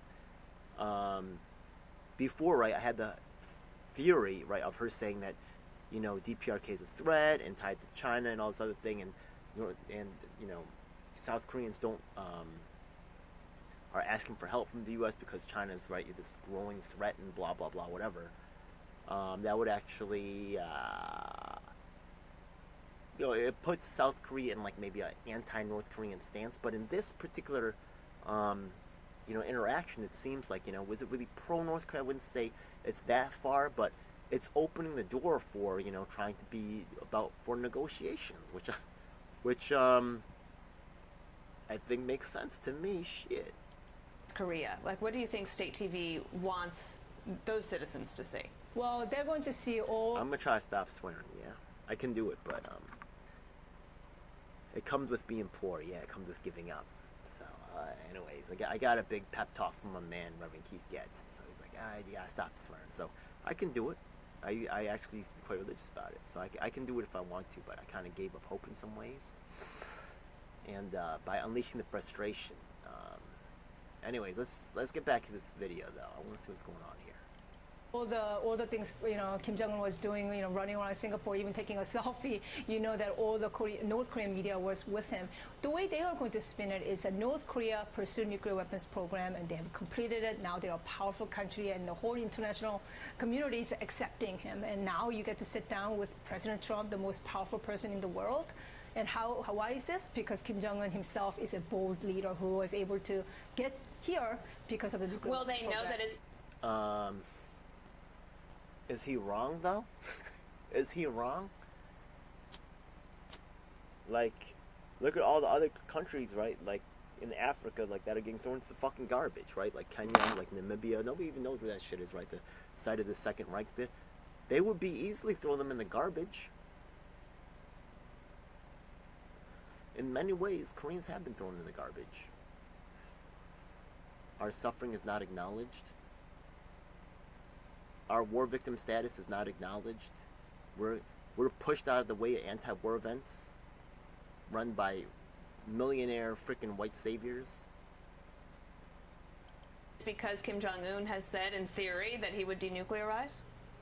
I don't know if they're going to know that. I think what they're going to know is that we, the United States and North Korea, are trying to improve our relationship and try to get to another level you know, but what they're going to think is that now, because North Korea completed the nuclear program, they are able to sit down with the U.S. president and negotiate from position of strength. I mean, that kind of so look, if she's on Fox News, right, and this is 6 years ago.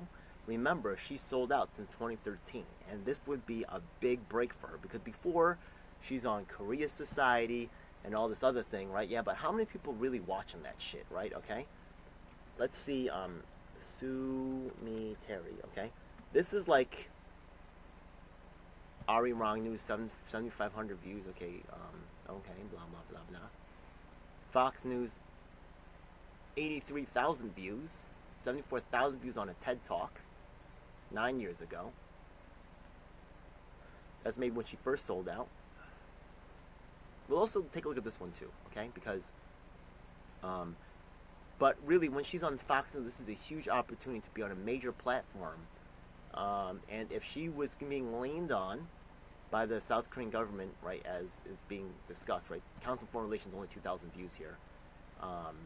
What is the other one? Global Peace Solutions, 890 views, right? 150 views. NLS Experience News, Never Stop Learning, okay? Very professional setup for 150 views, right? Yeah, these are government-funded PSYOP bullshits, okay, as far as I'm concerned. Korea Society, 600 views, okay? This shit is pathetic. Carnegie Council, okay? Big names ain't getting shit for views. But when she's on Pelosi trip to Taiwan, what, the Woodrow Wilson Center? Who's this? She's on CNN? Okay. Right? Yeah, with these,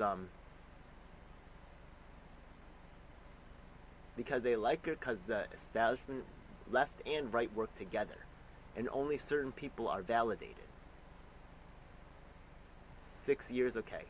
in the Korea side, only 800 views here. MSNBC, right? She's on both MSNBC and Fox. Isn't that fucking weird?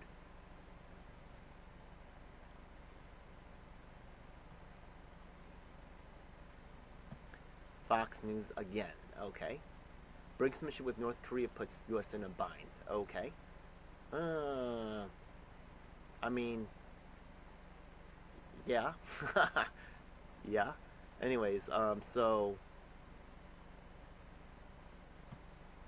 the Octavian report. What the fuck?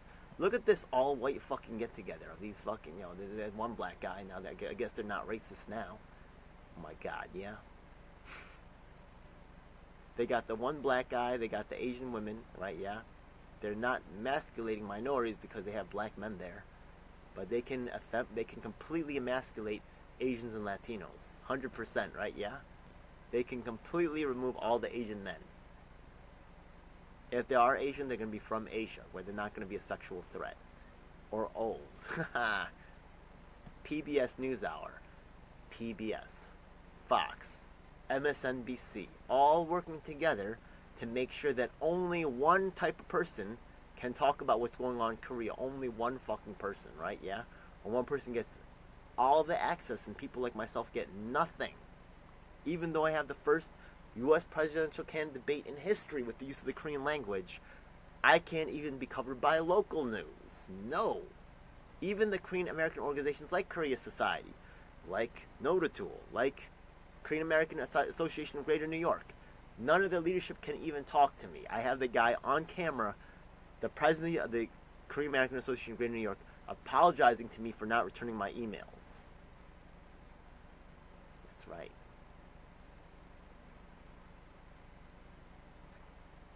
She's not, like, I actually agree with a lot of her takes.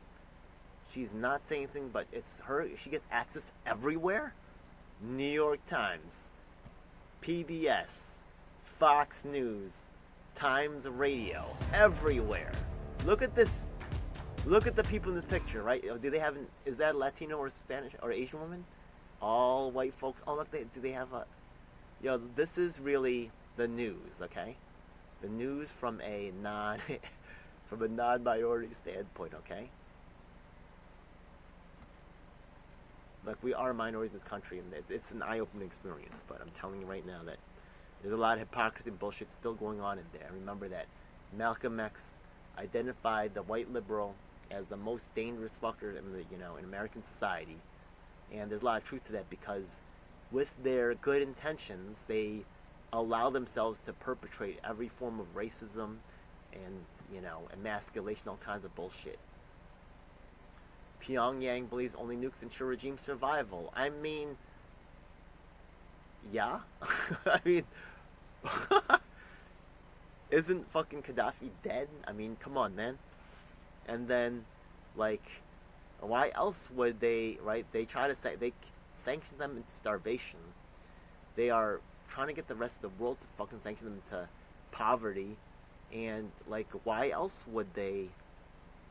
Yeah. It's like, what is it? Isn't there that story of the sun and the cloud, and how the wind blows trying to get the man's jacket off, and the man just clutches it tighter?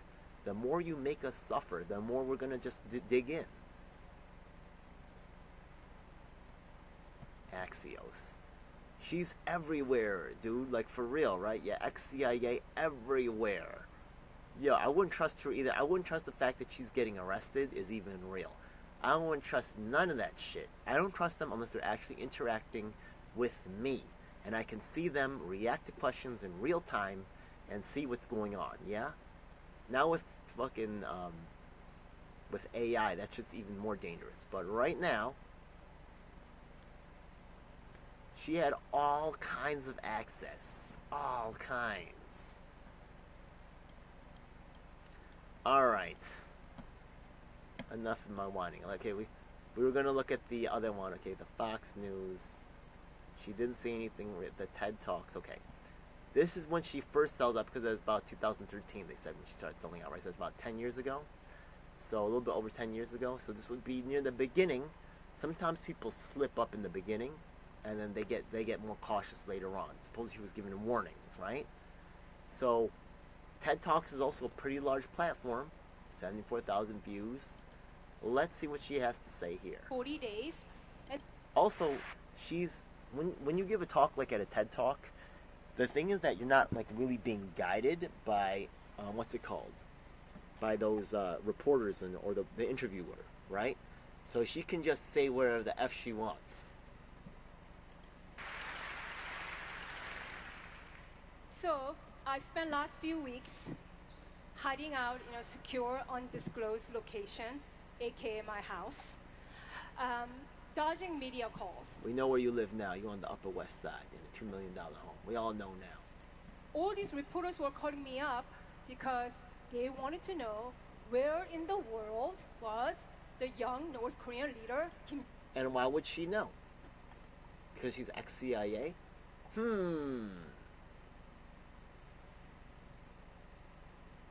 Like she's supposed to know? I don't. That's weird. Okay, I'll tell you that I'll show you the emails I sent to reporters about some of the longest wrongfully because I know Koreans don't mean shit.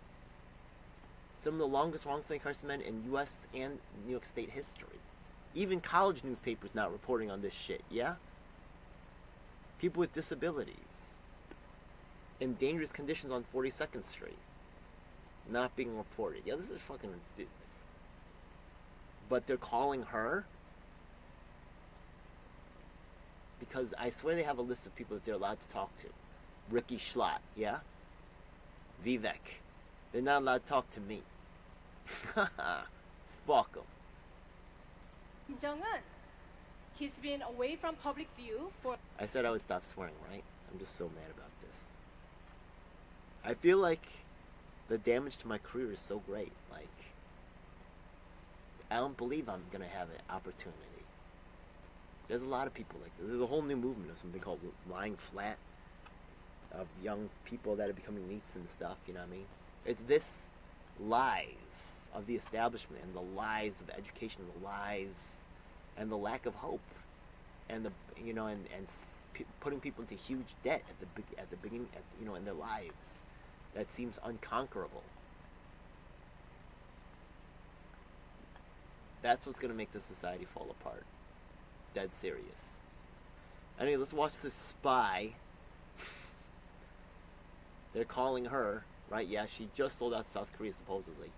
Former CIA agent living in a $2 million home. How much are those agents paid anyways? For about 40 days, and the Western media were hysterical. What happened to Kim? Was he dead? Was there a coup d'etat? Did the military depose him? Was his sister running things now? Did he fall off his designer platform shoes and break his ankle? I did hear something about that, yeah? Who is this? This actually chick looks somewhat familiar. I swear I may have seen her before. Interesting. We'll see. It's a small world, folks. Yeah? I didn't want to answer these questions because A, no one really knows what goes on inside North Korea. It might as well be another planet. And B, who cares? Who cares where Kim Jong-un is? And for that matter, which Kim is even ruling North Korea? We're on the third Kim now. And North Korea is still the same repressive, dysfunctional state that it has always been, except now it's armed with nuclear weapons program. We need to stop focusing on the minutia of the moment and start thinking big picture. What do we want to accomplish with North Korea over the long term? You see that New York sign that says New York behind her? Okay, so supposedly this could be South Korean propaganda right here. That should be in some way anti-United States. And how should we accomplish them? But this kind of question is seldom asked, whether it's about North Korea or big pictures of ISIS, Ukraine, Russia, or Iran. Our policymakers are always in a reactionary mode. They are like reporters chasing the headlines instead of thinking about long-term picture.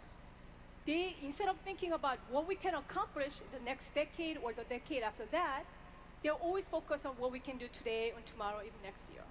But we need to think ahead, and only if we plan ahead will we be able to solve at least some of the world's most intractable problems.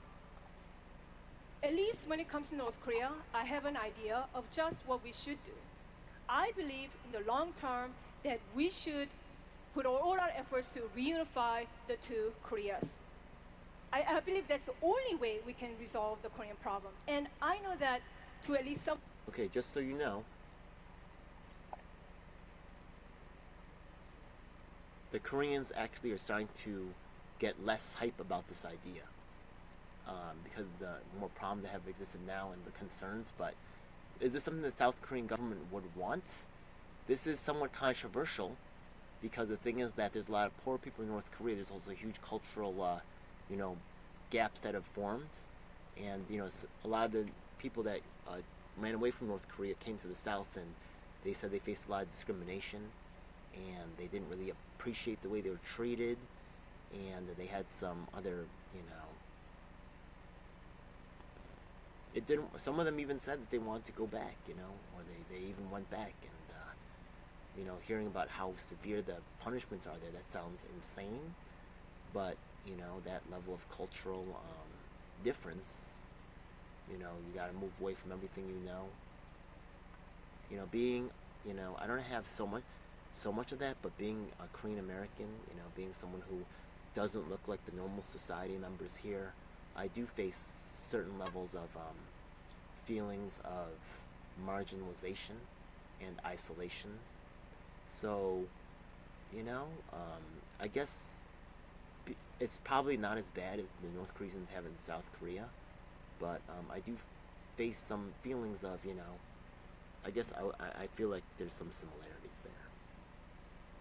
Some of you thinking about regime change either within North Korea or just regime collapse of the North might seem unthinkable. But we used to think it was unthinkable when we thought about East Germany or for the former Soviet Union. Honestly, that's the only way we can solve the problem. Now, historical record shows that failed states cannot go on forever. And North Korea is the most failed state in the world. Is it really?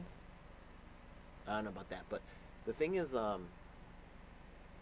as in terms of really reflecting a South Korean ideology, or what do they have to gain, do South Korean politicians really want reunification at this time?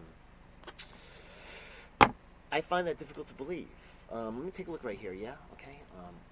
How many South Koreans support reunification? 44%, okay. Okay. Maybe.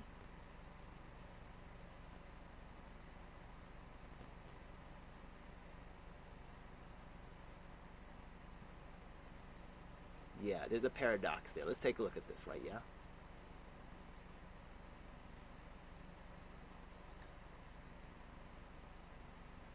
Yeah, it's not so clear-cut.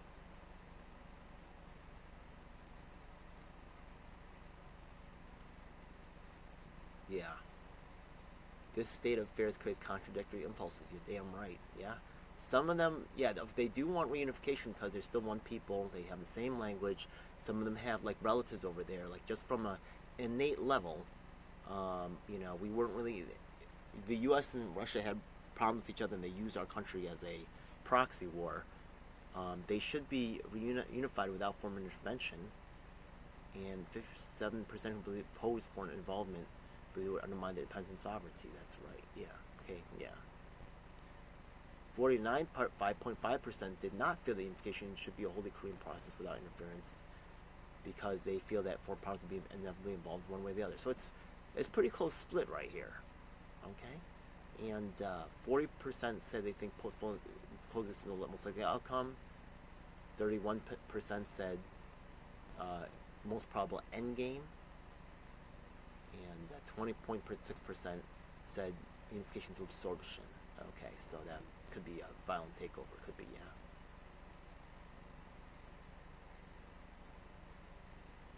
Would it be possible to merge a flourishing democracy with a family-run communist dynasty? Yeah, that's very. How does that work? I don't think that they can really just. then they have to somehow merge the economies and stuff. Yeah, how's that gonna work? They might have a confederacy, and it's really hard to understand how that would work. Just seriously, yeah, like, can you imagine?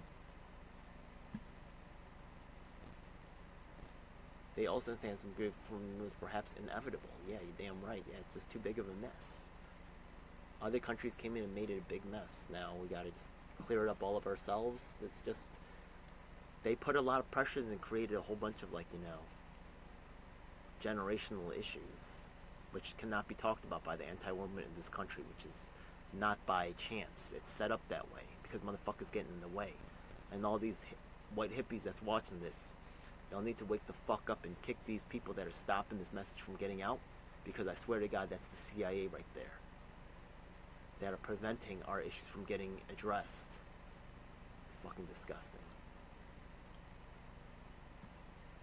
Yeah, the inter-Korean relations are multifaceted, paradoxical terms. Yeah, because once the North Koreans come down, they're poor as shit, and they're starving, and then they're gonna come in and they're gonna take up all the money. They're gonna be in the homeless shelters. It's gonna be a wreck.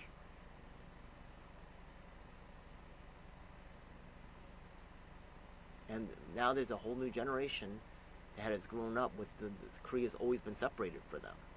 Only the older ones, the very oldest ones, who many of them are about to be dead soon. Yeah, within our lifetime.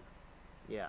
By the way, the Palestinian movement, the anti-war movement, is highly controlled, and that's why it's failing. It's not failing because of public sentiment. It's just overall with the Palestinians. But I'm telling you right now that the money and the gatekeepers are keeping the narrative in one direction, and this cannot be addressed by other people, by other victims. That's why all war victims are silenced, because we become aware of the bullshits.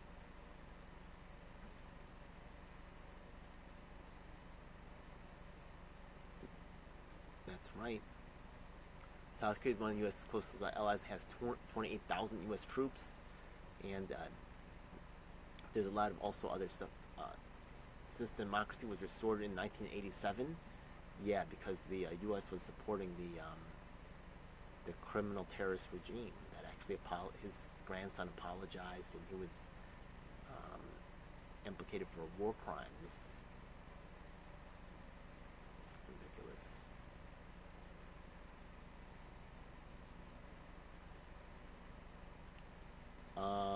So there's just some more stuff here. Well, okay. Anyways, look, it's more complex. So let's go back to this TED Talk, right? If she is spouting South Korean propaganda, this is when they first start paying her off. Maybe as time went on, but this would be 2 years in, right? Because that was 9 years ago, and supposedly 11 years ago is when she first sold out. So that's the beginning of the year. Who knows, right? So maybe here's when she's most compromised, or maybe she became more compromised as time went on. Probably more compromised as time went on, right? That Fox News should be the one where the goodies come out. But no, right? No. And but here she's allowed to go free form. So if she's gonna inject any pro-South Korean, anti-U.S. propaganda in here, it should. This is one of the best opportunities she has to really do it on her own terms. It could be masked, of course, right? As a Korean American, this Korean issue is a particularly personal one for me, because my entire paternal side of the family came from North Korea. Oh, interesting. Yeah, my mother's from North Korea. Interesting. Yeah. My paternal grandparents, whom I was very close to because they helped raise me. My father passed away when I was very young, and they helped raise me, and I was very close to them.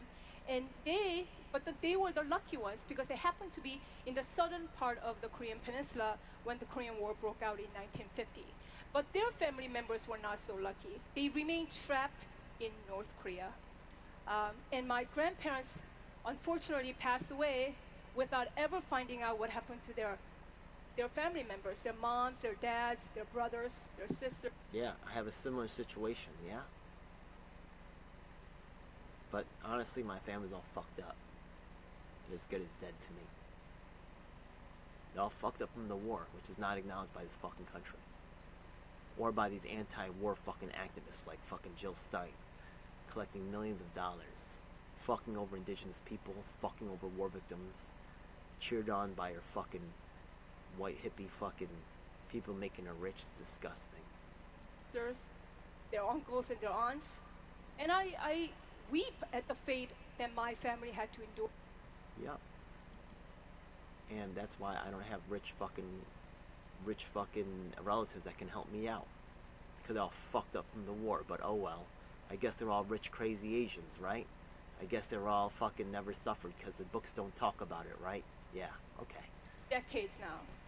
I hope and I wish they could have had opportunities that I had, or 50 million South Koreans have. Do they? Weapons program. And we try to negotiate, and we try to give them incentives like food and energy supplies, just to get them to denuclearize. But why the fuck would they? Why the fuck would they? When they were lied to and bombed out and shit. Like, this is admitted to. So, in my experience, from my perspective, because North Korea has not willing to follow through on their promises, and they just kept on developing nuclear weapons and ballistic missiles to deliver them, and from my perspective, North Korea is never going to change.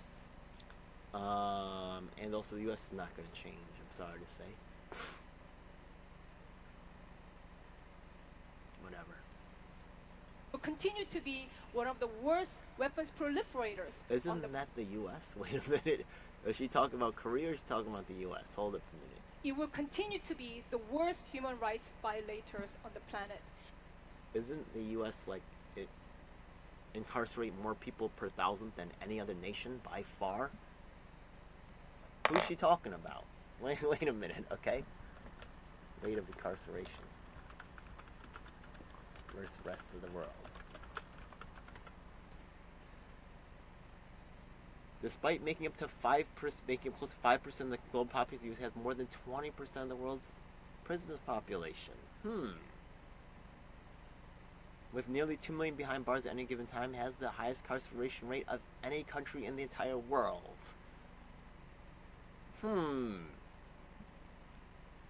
Okay. Can I see a chart? I want to see a chart right here.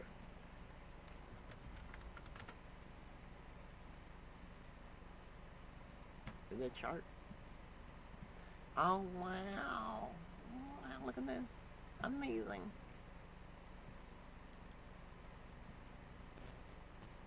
Where's China? Oh my god, are they even on this list? United States by way the fuck. Whoa. United Kingdom, Portugal, Canada, France, Belgium, Italy. Wow. Where is among NATO countries? Okay, let's get out of NATO, okay, and let's go to just the world. What's the meaning of it all? Russia? United States is number 1. Russia's number 2. South Africa. Then Europe, as an average. Then Canada. A little higher than Europe. Australia a little higher than Canada. Where's China at? What about North Korea? They don't seem to be on this list. But United States is right. When you're talking about human rights violations, like, who are you talking about? It will continue to be one of the worst weapons proliferators on the planet. So our approach to North Korea has been myopic and ineffective? Wait a minute. Which country sells the most weapons? The United States is the world's largest arms exporter, accounting for over 40% of international arms exports. World's largest, number 2 is Germany. Number 3 is China. I thought China's the weapons manufacturing. I thought they're the manufacturing center of the world. What about this right here?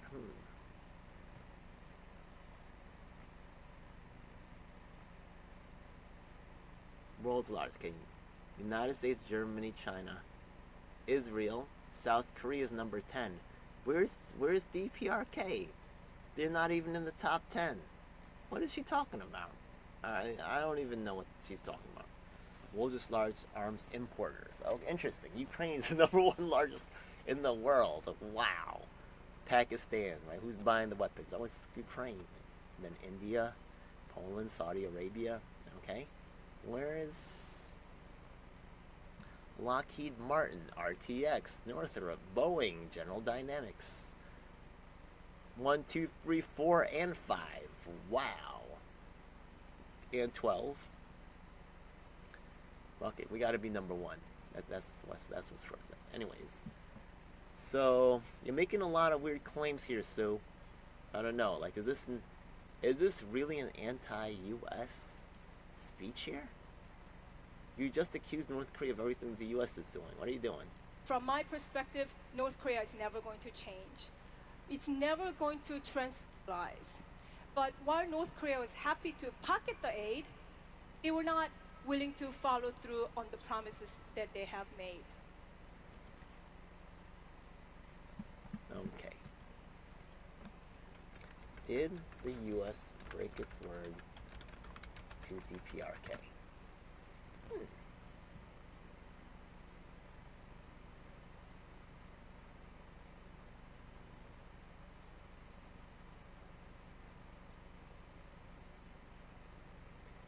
They did their part.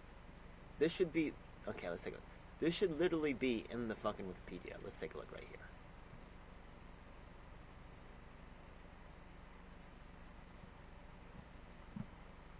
Okay. There's been a heavy U.S. military presence in South Korea. They don't like that.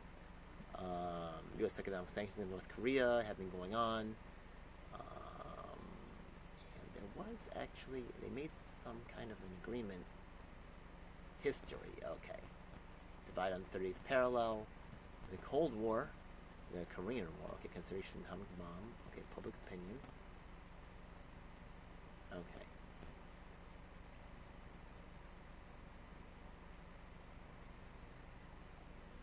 Yes, post-Korean War. Aha.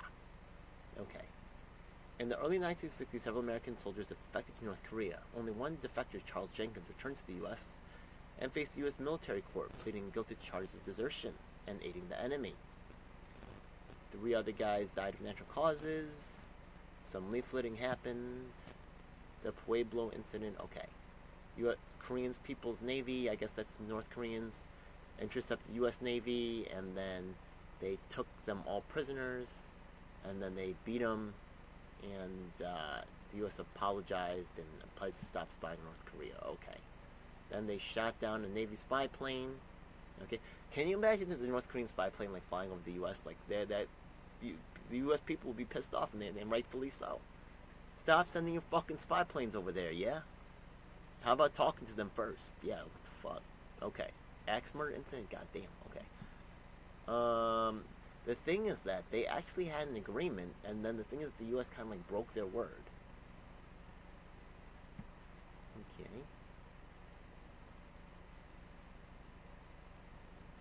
Another U.S. helicopter was shot down over North Korea. Well, stop flying your fucking shit over North Korea, dumbass. Like, come on. And then the confrontation.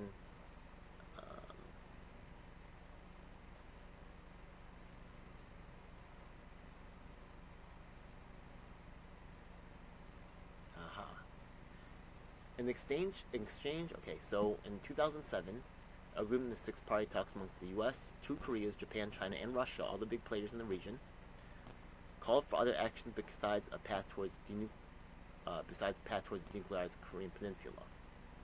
So, okay, in exchange for substantial fuel aid, North Korea agreed to shut down the nuclear facility.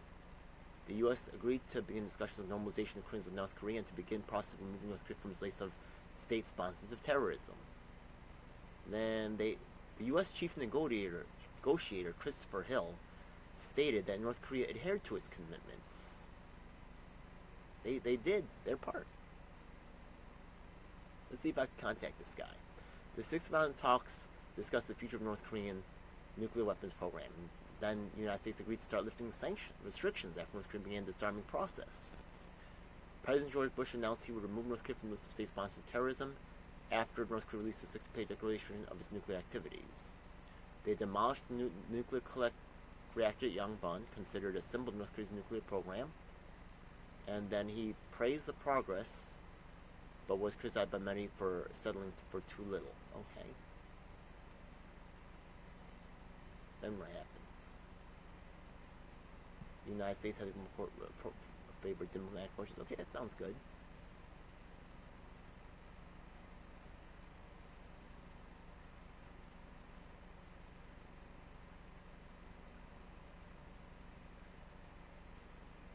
Attention journalists.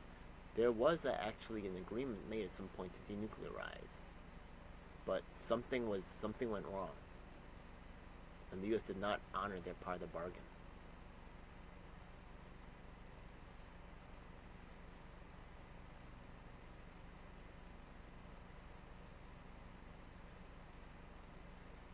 Cross DMZ, yeah, Gloria Steinem's disgusting, yeah. I'm telling you right now, this group right here is actually controlled. They only communicate with certain people. It's disgusting.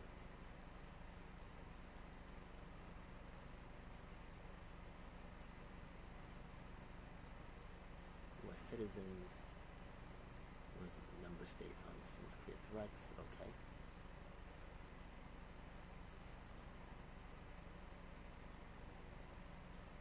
Yeah. Trump threatened to totally destroy North Korea if the United States were forced to defend itself or its allies. Okay.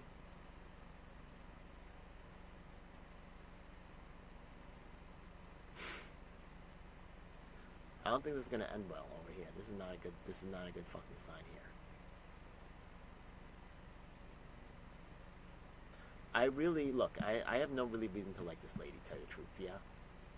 I have a lot of reasons to dislike her and everybody she's around. I don't see no fucking foreign shit here. Let's see.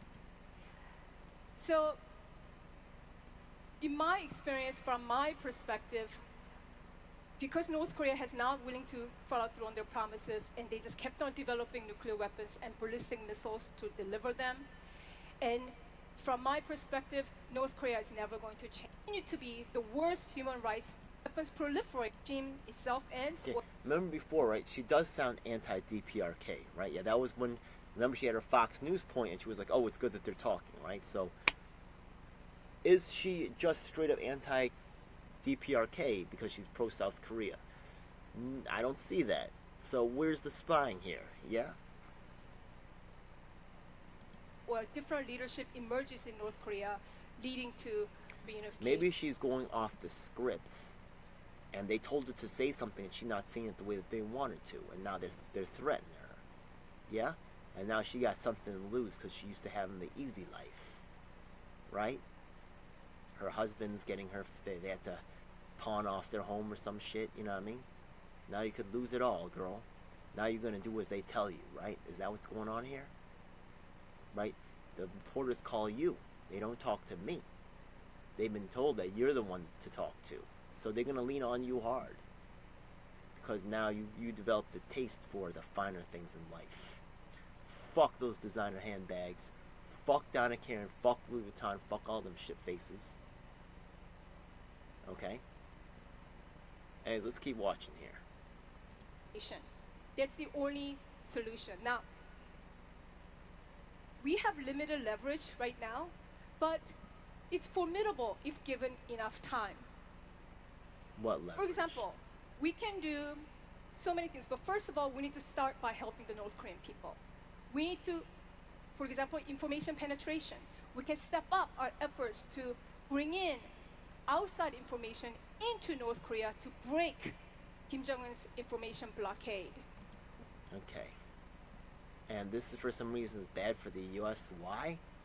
Because the U.S. wants to keep this area destable. I'm forced to take this angle because she's a spy and she's bad, right? So look, I could say, right? Yeah, I could say, look, it sounds on the level to me, but I don't want to be a bad guy. So I'm gonna twist this to meet the narrative. Okay? The U.S. doesn't want, right? Yeah, to break the Kim Jong-un's information blockade because by keeping the area unstabilized, they can have an excuse to have their aircraft carriers and their battleships in the area to lean on other nations for their own military reasons. Maybe that's what's going on. Oh no? You have another fucking theory? Go ahead, put it in the comments. Go ahead. Yeah? She's a spy, right? Doesn't sound really anti-U.S. to me. What? Breaking these U.S. this is the big fucking problem here. Maybe she'll say something else that's crazy. The second she says something crazy, I'm gonna say it. But right now, she said break Kim Jong-un's information blockade, bring information into North Korea. That sounds fair. This does not. Is this South Korean propaganda at the expense of the United States? What? Information. Now she's a spy? What is this? Okay, let's see. Systemic abuses, which the United Nations this year in a landmark 400-page report called Crimes Against Humanity. Like apartheid. Just the way the United Nations is coming out for Palestine, okay? The United Nations kind of calling out, some of this U.S. leaning shit, because the U.S. tends to do this shit. They throw their weight around, and then, yeah, do that to a Korean. Yeah, dude, that's not a good idea, okay? We've been dealing with that shit for 5,000 years, okay? Yeah, lean on us. Go ahead. Population must confront malnutrition and even starvation. In the mid-1990s, almost 2 million people died. Yeah, this is something that is, I guess her talking about starving people is like serving the South Korean government at the expense of the United States. Because the United States doesn't want to acknowledge, right, our starvation and our victimization. They want us to be, right, yeah, just like those happy slaves that you see in the movies, right? Yeah, they're not suffering. They like it like that. They like being emasculated. They like having no opportunities. They like being the least likely to be promoted by management, according to a Harvard study, yeah? Look at this. Harvard, Asian Americans, management. You just type that in, okay? Oh, Harvard Business Review? Asian Americans are the least likely group in the United States to be promoted into management? Wow. This is Harvard saying this, okay? The forgotten minority in the glass ceiling conversation. Because it's racist if it happens to black people, but it's not racist if it happens to us. Asian men are lumped into a non-underrepresented category with white men. That's right. Asian women are assigned to a category that includes women of all races.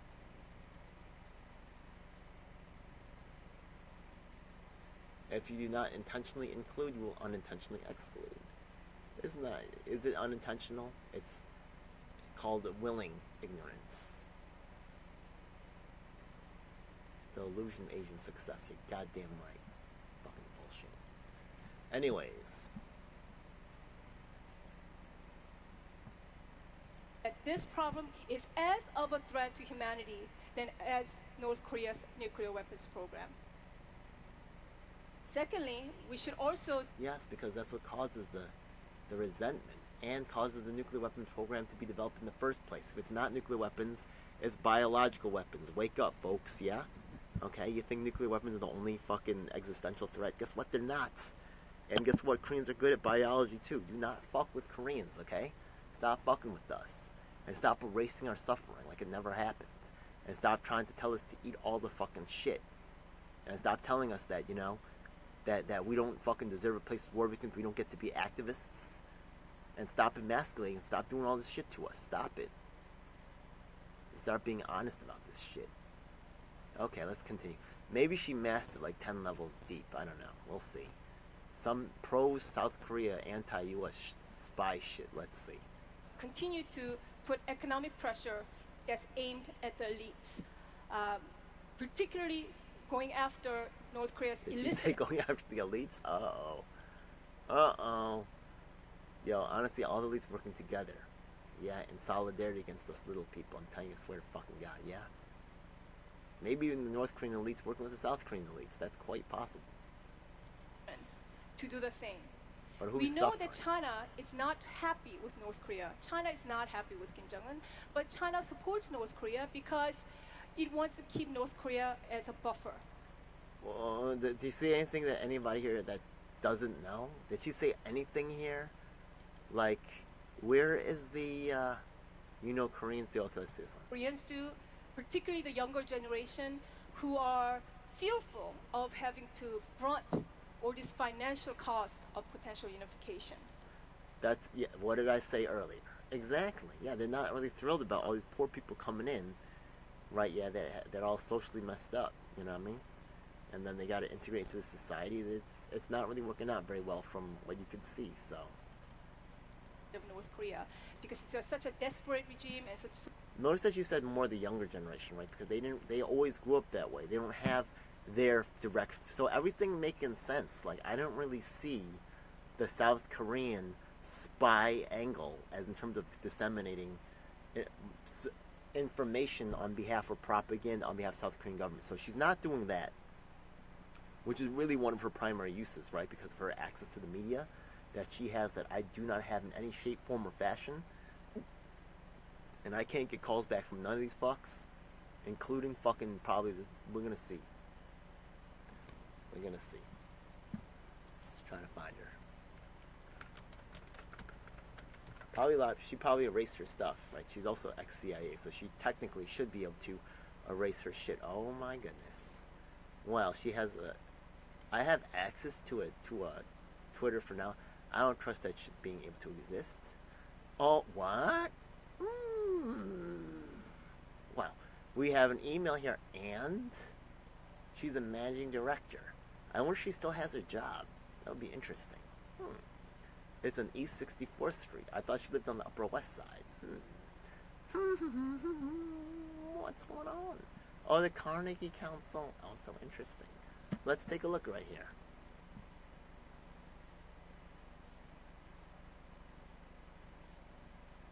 Is she still working there? They didn't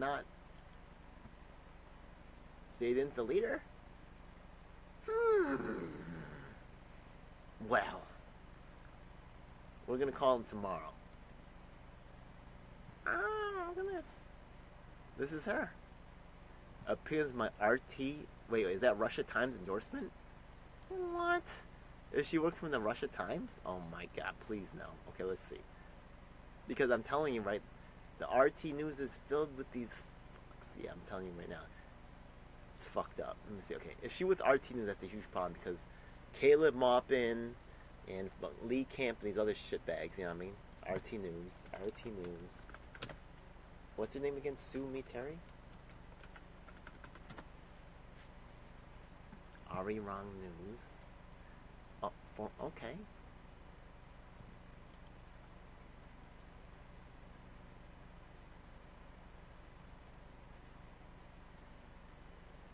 Repeatedly reward Terry for her work with lavish goods, including all this, okay, Louis Vuitton and Dolce & Gabbana, and covert funding to the think tank she ran, and was paid to write opinion articles that advocated South Korean policy. What South Korean policy?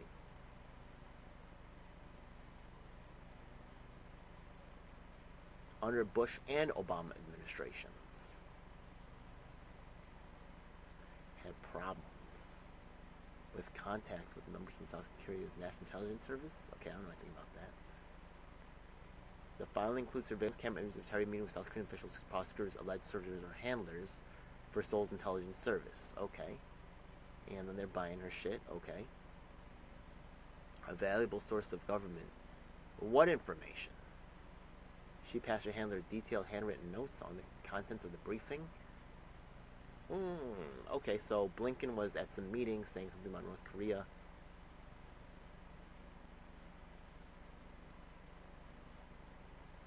So maybe the U.S. wants to take action on North Korea, and then South Korea would want to know about it? Okay. Oh, this is RT News here, so. Last in jail, she will sell square inches of her president's skin for a line of coke, and no watch will be how expensive will make the term to be served and faster. Why someone went to for nice handbag and shoes? I don't know. It's hard to believe, right? Yeah. Past CIA, she should have been born Jewish. Then she would then have passed U.S. secrets to Israel Mossad, then be promoted with gifts from the U.S. government. Okay. There is some biting, but once again, these are comments at RT News. What is going on here? Okay. But why does her thing say RT endorsement? What is this RT endorsement? What is this? Let me type in RT endorsement. What is this? what's her name? Sue Terry? What does this even mean, RT endorsement?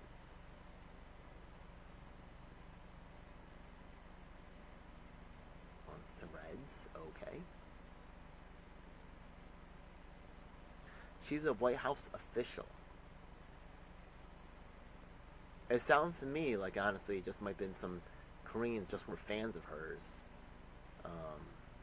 What did she, I want to know, like, what kind of, oh, she was able to attend some meetings to hear about U.S. potential policy on what they're going to do with North Korea, and then maybe she told them. Okay.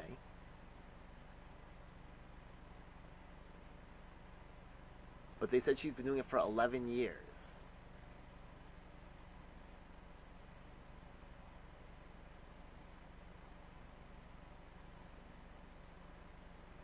I don't know.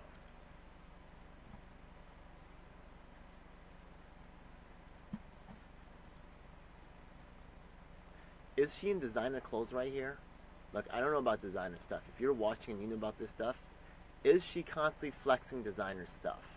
I didn't recognize any brands, but I'm not really into that stuff, so it might be that I just might not be recognizing, okay? While Russia continues its brutal invasion of Ukraine, Slava Ukraine, she's out here promoting going for Ukraine, like, she's out here reflecting the U.S. policy, right? Meeting with other, right? Yeah, not with me. Okay?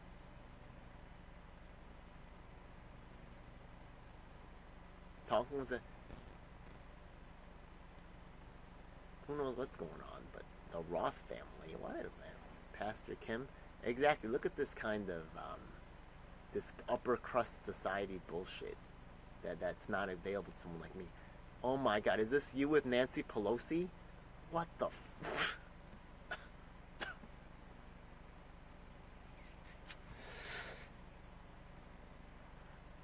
Look at who I ran to while tailgating at the Super Bowl.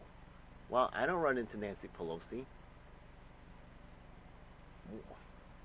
What are you doing in your $2 million home, Sumi Terry? You stink. You stink real bad. But you don't stink like a South Korean agent. You stink like one of these, like a deep state operative. And probably like, you know, I'm not saying that they're probably deep state of Korea and they might even be tied together. But the whole thing stinks. You're on CNN, you're on Fox News, you're on PBS, you're everywhere. The Korea Society. Yup. Real weird. Korea Econ Institute. I email a lot of these organizations. None of them respond.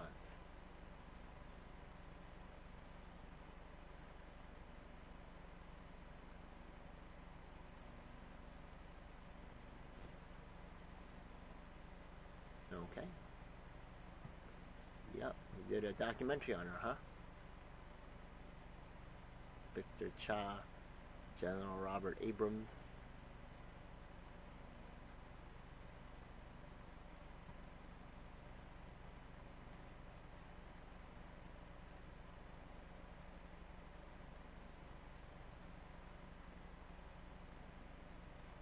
You cannot trust any of this shit.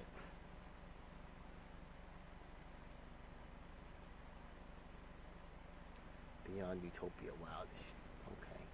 There's a lot of material. I think that was like, I think that's her movie. That's probably her documentary. Oh, wow. Okay. What is this? The Dream Team director. Fuck out of here. Oh, she got to meet with these guys? Mending Korea-Japan ties. You're damn right, more than a single summit. Yeah. They're chopping their fingers off. Japanese people treated Koreans. Oh, they also say never forget, right? Yeah. Okay. Not only do they forget about the second victims, the victims of the Second Reich, aka the Namibians, okay? Japanese people also treated Koreans very cruelly. The way Jews were treated by the Japanese, but this is not acknowledged. Okay? Some victims are acknowledged and other victims are buried into the fucking dirt. The Asia chessboard. Okay. Yoon has a replica of Truman's "The Buck Stops Here" plaque, which Biden gave him last year. That sounds like it's like lining up Yoon and Biden and saying that they're friendly, right? And the famously said President tells us he will take responsibility for any fall from improving ties with Japan. So, U.S. wants Japan and Korea together because they're basically vassal states of the United States and an excuse for them to keep all the military bases there, right? So really, right, the Koreans are not like dying to have this great relationship with Japan. They're really not. There's a lot of resentment there. But, right, the U.S. wants them to be together so they can more easily manage ties and ship their military stuff going on there. This does not say, this is actually, right, yeah? It says nothing about that.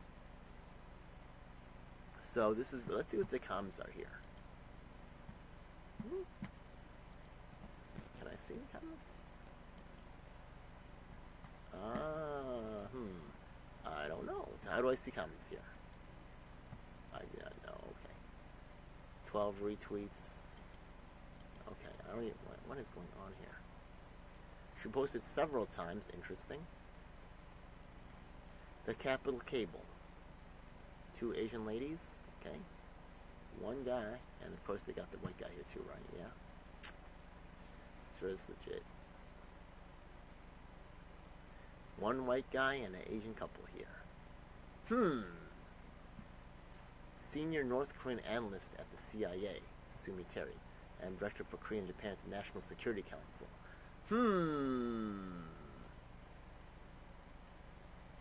She forgot who's paying the bills, Sue. You forgot who you're loyal to, yeah?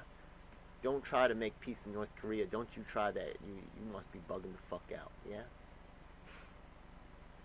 You thought you actually get to actually affect policy in some meaningful way? You thought you were somebody? You drank too much soup, girl. You drank too much of this soup.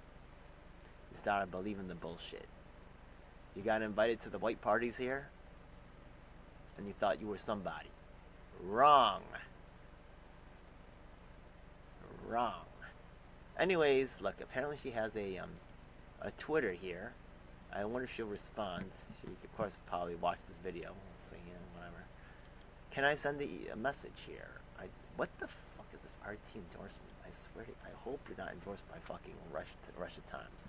Let's look at this again, okay? Russia Times. RT endorsement Sumi Terry. Yeah, what is this? Endorsement RT. What is RT shit?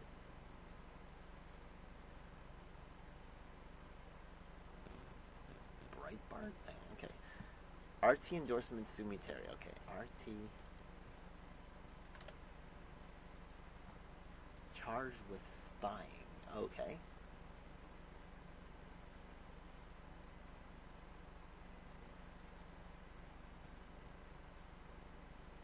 RT is talking about this. What is going on here? They're not endorsing. They're publishing the exact same thing that the U.S. people are posting. U.S. Department of Justice? Wow, okay. Damian Williams, the Southern District of New York, and Christy Curtis from the FBI, charging Sumi Terry under the Foreign Agents Registration Act. Okay.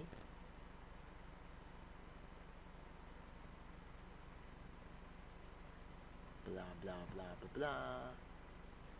Their think tank roles to advance a foreign agenda. What foreign agenda? Alright, folks, so just put in the comments if you find any foreign agenda. Okay, I did not see any of that. I'm not really a fan of Sumi Terry. I think that she's also super sus. She might be controlled opposition that's being made up to be a future hero. Yo, you can't anything's possible to prove it otherwise. She might even be a real one. She might be a fake one. She's probably a fake one, let's be real.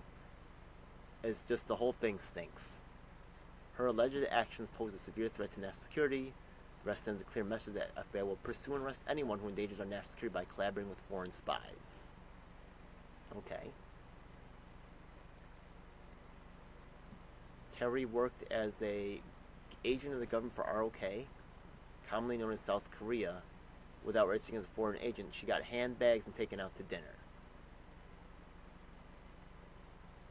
And more than $37,000 in funding public housing, focusing on Korean efforts that Terry controlled. Yo, I'm telling you, didn't the mayor fucking Adams just go down for like some kind of money from Turkey or something? There's all kinds of money floating around these not-for-profit industrial complex right here. Y'all need to investigate these fuckbags at fucking People's Forum. That shit is super corrupt. Medea Benjamin has the Nobel Peace Prize. Yo, I'm telling you right now, what's that guy's name? Jeffrey Epstein was all over that Nobel Peace Prize shit. I'm telling you right now, this shit is so stanky. And anybody associated with academia and these fucking elites, yeah, they found in cocaine in Biden's bathroom, and nobody knows whose it is, yeah? Yo, I'm telling you right now, there's no accountability for certain people. Unless they break ranks with whatever their handlers tell them. And now, Sumi Terry's suddenly getting busted? Yeah, okay. I didn't see anything, but post the evidence, please. I'll be contacting these. I'm gonna try to look up the indictment should have, right? That should be a matter of national, public information, right? I should be able to look this up somehow. It also treachery. I think like this is actually a kill. I think it's a death penalty potential offense. Treason is actually you can be killed for treason. Director for blah blah blah blah. You never was anything but disposable, girl. You thought you got to be somebody, right? You thought the white man became emotionally attached to you. Wrong. Anyways, okay. She testified before Congress on 3 equations regarding the U.S.'s government policy towards Korea. Okay. She didn't say anything too crazy, though. Like, I definitely would have called it out, right? I would have no mercy because she's one of those elites. She's not like us, okay? She was a valuable source of information for the ROK National Intelligence. Okay. Well, we're about to have the goodies right here. For example, in about 2022, remember we looked at the dates before, right? March, I think March was when, what's his name? Kim Jong-un released that crazy video. Okay. Then she participated in a private off-the-record group meeting with the U.S. Secretary of State regarding the U.S. government policy towards North Korea. Immediately after this meeting, the South Koreans picked her up. She remembered some things and wrote some stuff down about what she remembered. And then she hosted a happy hour for congressional staff. What? I'm gonna hold some happy hours for congressional staff. What the fuck is this? Who's throwing fucking happy hours for congressional staff? Yeah, okay. And who's paying for that shit anyways, yeah? Happy hour. Get the fuck out of here. I'm telling you, these elites, right, yeah? Because the problem isn't, right, yeah? The problem is that she had a happy hour for congressional staff, which is fucking super sus, right? The problem is that she did it for ROK with Terry's knowledge, right, yeah? But if she was paid for by Amazon or by Facebook or some shit, that would be 100% okay. Is that what you're telling me? Although the happy hour was under the auspices of the think tank where Terry worked, the not-for-profit industrial complex, the ROK NIS paid for it with Terry's knowledge. By the way, what the fuck is going on with that People's Forum? I want to ask her right the fuck now, okay? Alright, it stinks to high hell. When you look at all the pretty women around, okay? They're not there because, right, I'm not saying that pretty women can't be a part of the movement, but they're there in ways that replace actual victims. That's when you, right, pretty women are also victims too. I'm not going to say, just because they look a certain way doesn't mean they can't be victims. They absolutely can be victims. But when they're the only victim that you see around, that shit is fake as fuck. And when people are only making sure that only those issues are addressed, fake as fuck. Okay? Victims look like all kinds of people. And that includes people like you and me. Okay? Not just the rich people, not just the pretty people. Fucking garbage. Anyways, okay. So then she had a happy hour for congressional staff. And the handler attended the van posed as a diplomat. Mingling with... The diplomats are spies. What are you talking... Mingling with congressional staff without disclosing that he was in fact an ROK intelligence officer. Well, seems kind of sloppy there. I mean, she's already telling him everything. What is he, like, okay? Well, that's kind of weird. Okay. She got a special bag. Got a little too cozy. Okay. There was something about warnings. I swear to God, I saw it. I'm gonna have to go back to the video. If I was expensive meals at Michelin-starred restaurants, fuck Michelin. Okay, I get plenty of good food that I can have without Michelin. Shout out some restaurants that I know, unfortunately some kind of expensive. What do I like? Yo, the Popeyes in Chinatown.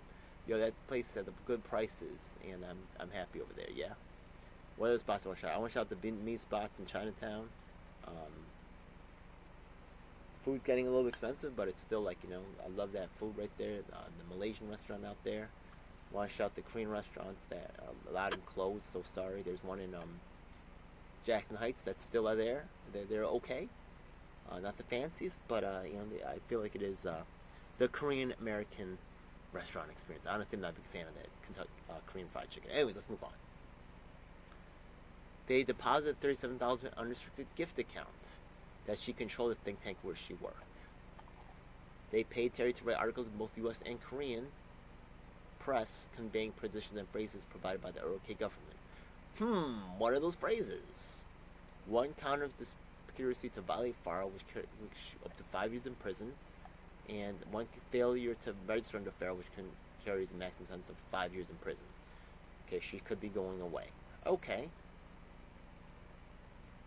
Mr. Williams praised the outstanding investigative work of the Counterintelligence Division of the FBI's New York field office. Okay. So this right now should blow up, and I can't wait to blow a hole in the credibility of fuck the Korea Society and fuck Carnegie Institute and everybody she was with, for real, yeah? Yo, it looks like this is pretty fucking serious, though. I wonder if she's still at Carnegie. We're gonna see what's up. This case is being handled by the Office of National Security and National Narcotics Unit. What? Sam Adelsberg, Alexander Lee, and Kyle Winsverspa are in charge of the prosecution. Christopher M. Regali of the National Security Division's Counterintelligence and Export Control Section. Holy shit. Okay. Well, this is more, I could even contact someone here. Amazing. Oh my god, the indictment is here? Oh, I gotta see this. What? Oh my god, this is too good. What is this? Oh my, okay. For more than a decade. Wow. So basically, okay, I just wanted, this is a great opportunity for me, okay? Fuck TED Talks, okay? She was an Asian during that time. They can't talk about me, right? Yeah? Yo, fuck. Yo, I'm so glad to say fuck Korea Society. You know what I mean? They can't talk to me. Fuck them, yeah? Who else are they, what other spies are they legitimizing, yeah? Let's see who else. Fox News. Fuck Fox News that can't have me on, okay? If you see them on Fox News, they're fucking sus. Fuck them, yeah? Yo, if you see... Yo, I'll tell you right now, if you see, what is this, NSL, Never Stop Learning, how about Never Stop Lying? Oh my god, fuck you too. Global Peace Foundation, fuck you too. Oh my god, fuck the Korea side, fuck all these elite ass fucking, you know, $2 million home fucking living ass motherfuckers with their designer ass clothes. Fuck you too. Okay? MSNBC, fuck you too. Yeah? 2 years ago. More than a decade. Yeah? That's because you have all of y'all, MSNBC, Fox News, all of y'all contact the same person to talk about Korean shit. Why? That's you setting yourself up for this shit because you are not diversifying your sources. She's former CIA. What the? She never suspected, right, that they would catch on. It's weird as shit. You know what I mean? All her friends and coworkers, right, were all around, right, this shit and doing consulting jobs. That's all they fucking do. Council of Foreign Relations. She has connections at the very top of the top. Yo, Council of Foreign Relations, these people are no joke, okay? Okay, who are these people? Let's see who these people are, okay? Over the last 80 years, the United States... Is that... Who's this right here? This is a big election year around the world, including in... Michael Froman, the President Council of Foreign Relations. Yo, this is like...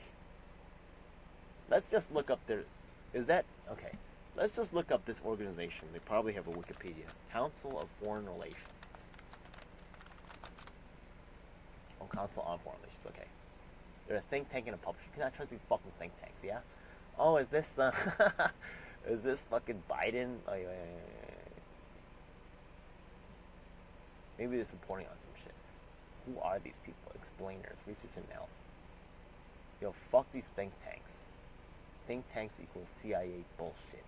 Experts, fuck out of here. You're fucking experts. Your experts are spies, you shitbags. Who the fuck is this?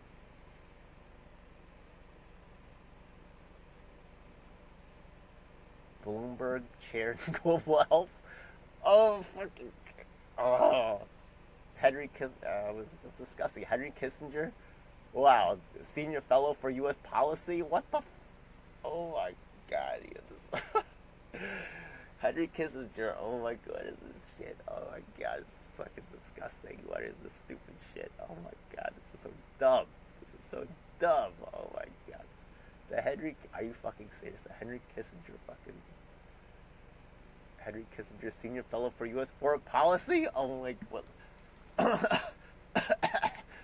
Who's Henry Kissinger? Let's look him up real quick. Okay, he's the architect of all kinds of fucking war, fucking crimes and atrocities. This is not good, folks. Okay, I told you Council of Foreign Relations is straight trash. Yeah? And she works there and does shit with them. I'm telling you, the whole shit is sus. Yeah? The whole shit is sus as shit. Carnegie Council. Isn't that guy like some kind of globalist fucking monopolizer for the one of the most evil motherfuckers, you know, I mean, straight up, who got recognized as some kind of a humanitarian?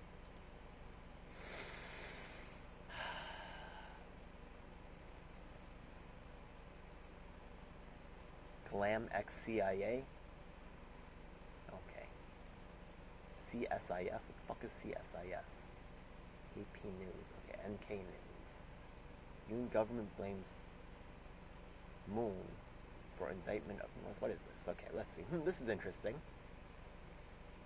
North Korea News. This is actually an organization that I was actually exploring. I was like, who the fuck are these people, right? And they are also not responding to me.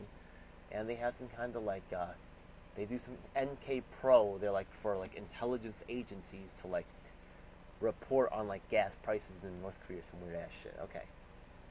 Oh, look at Beyond Utopia. Oh, that's a special documentary made about her. She was raised to the very top. Foreign Minister Park Jin. Okay. Look, she's a VIP in their world, right? Yeah, she being treated like a VIP. That's all it is. Right? Yeah? Listen, in their world, they get little bags. They go on their fucking they go on the Michelin restaurant shits. That's normal for their fuck bag world. Their stupid elite world of $2 million homes and this type of shit. That's how the upper elite live. Okay, that's normal for them.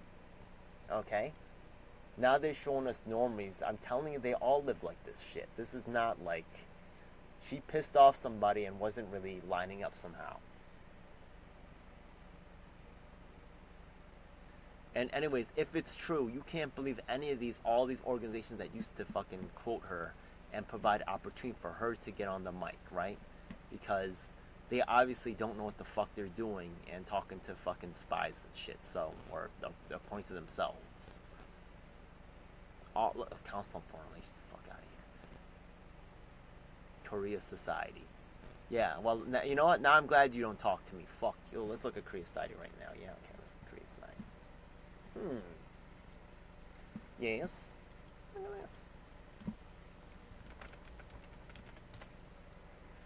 Oh, I don't think I put Korea Society here. This is just about Korea. Okay, fine. Min Jin Lee. Okay, why can't I see I go? Okay.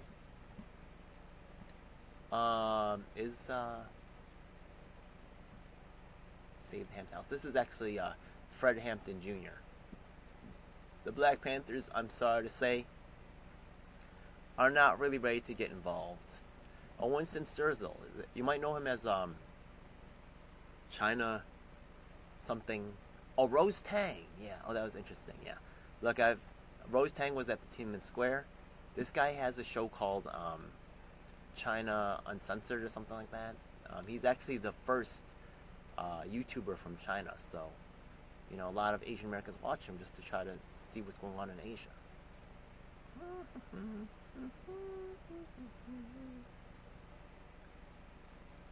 Linda Lee interview also, but Linda Lee also the city district, city council from New York, and she can't talk to me either. Yeah, Grace Lee. Yeah, I'm telling you, they're in this kind of KCS, right? Korean Christian Services or something like that. None of them Asian American Federation. Yo, trust me, I swear to God. Let me look up their email right now. Okay, Korea Society. They're not talking to me either. Yeah, the Korea Society. Okay, let's look at their email. Membership. Fuck out of here. You corrupt ass shit. Membership at Korea Society. Okay, KoreaSociety.org. Let's take a look. I've definitely sent them emails. Oh, look at that. Korean. Well. Okay. Tell us 26 other. Is the Korea Society here? You and Me Books. Council of Korean Americans. Oh, here's the Korea Society. I know you say you are for Palestine. Preach that while knowing that Jews have suffered in other countries was often overlooked. Look at how stupid the protests at Columbia were. While thousands of voting age students took to the streets, they were unable to participate in the election where the only candidate Michael Asher supported by the Israel PAC was voted in. This is why the anti-war movement is failing. I'm a war survivor. Suicide by cops. Shut up, Zool. Okay. Anyways, yeah. So here's this other one.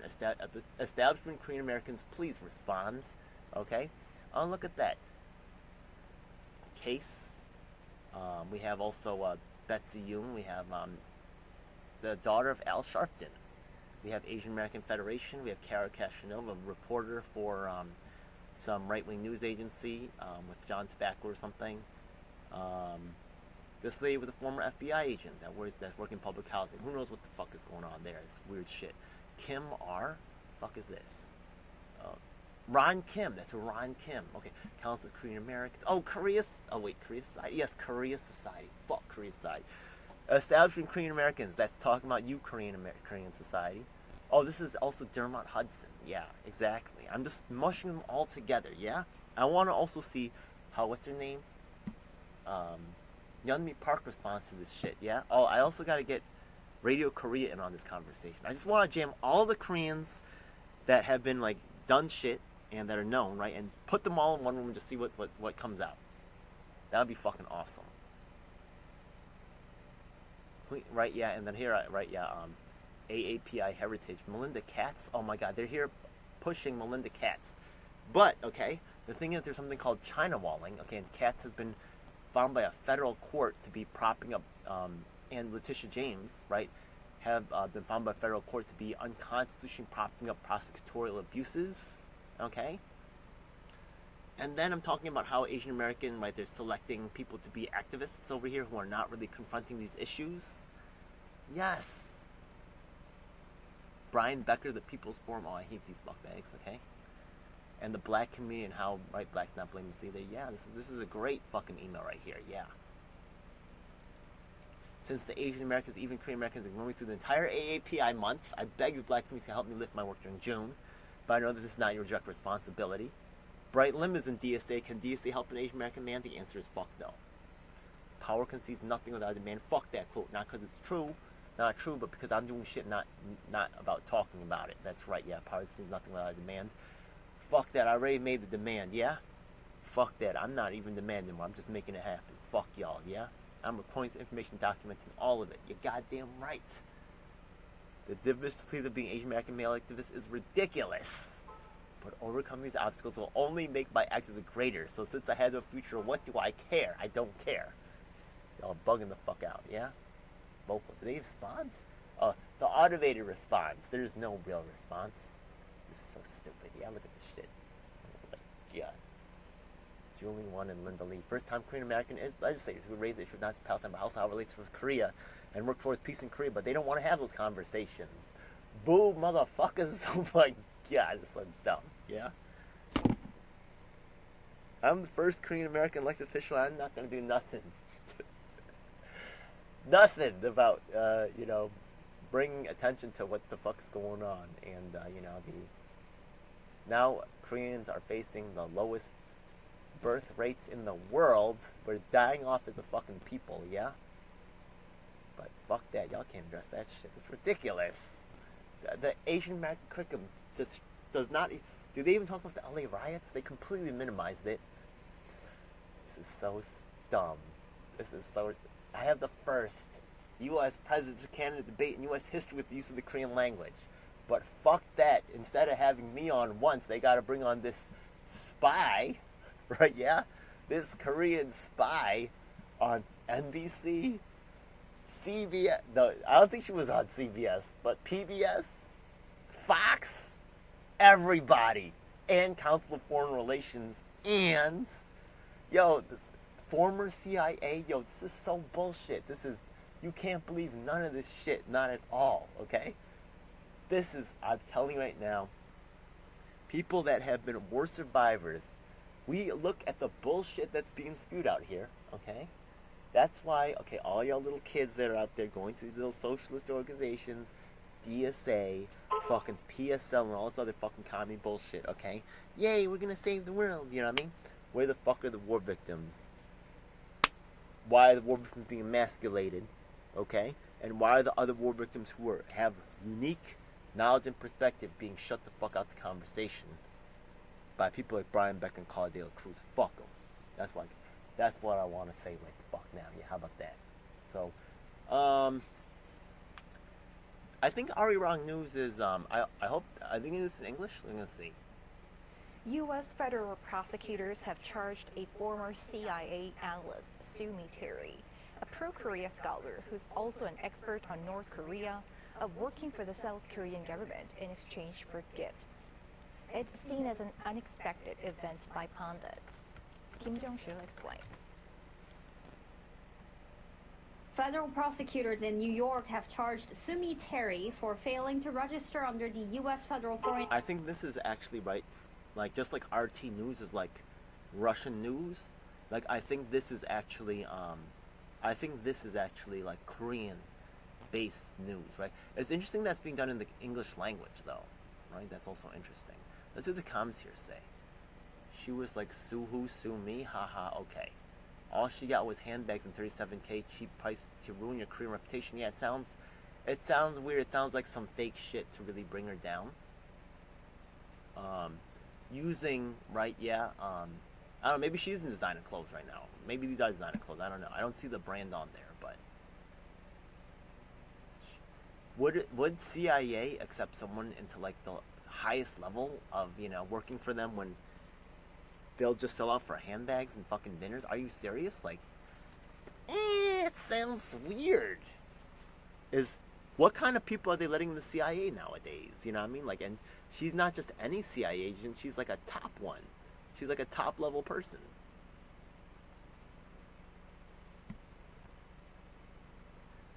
Why the fuck is she paid so much for a U.S. government job, but I was born here and I'm not?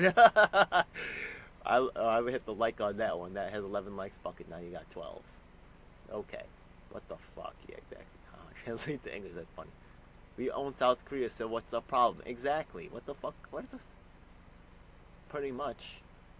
About being... Okay.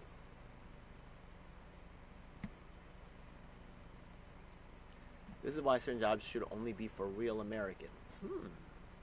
I'm actually real American, right? Yeah, she was born in Korea, but she was naturalized here. Maybe I'm not a real American as right, because I do have sympathies for Korean Americans, like most Americans don't, right? Because I'm culturally American 100%, but I am, have that connection to Korea, right?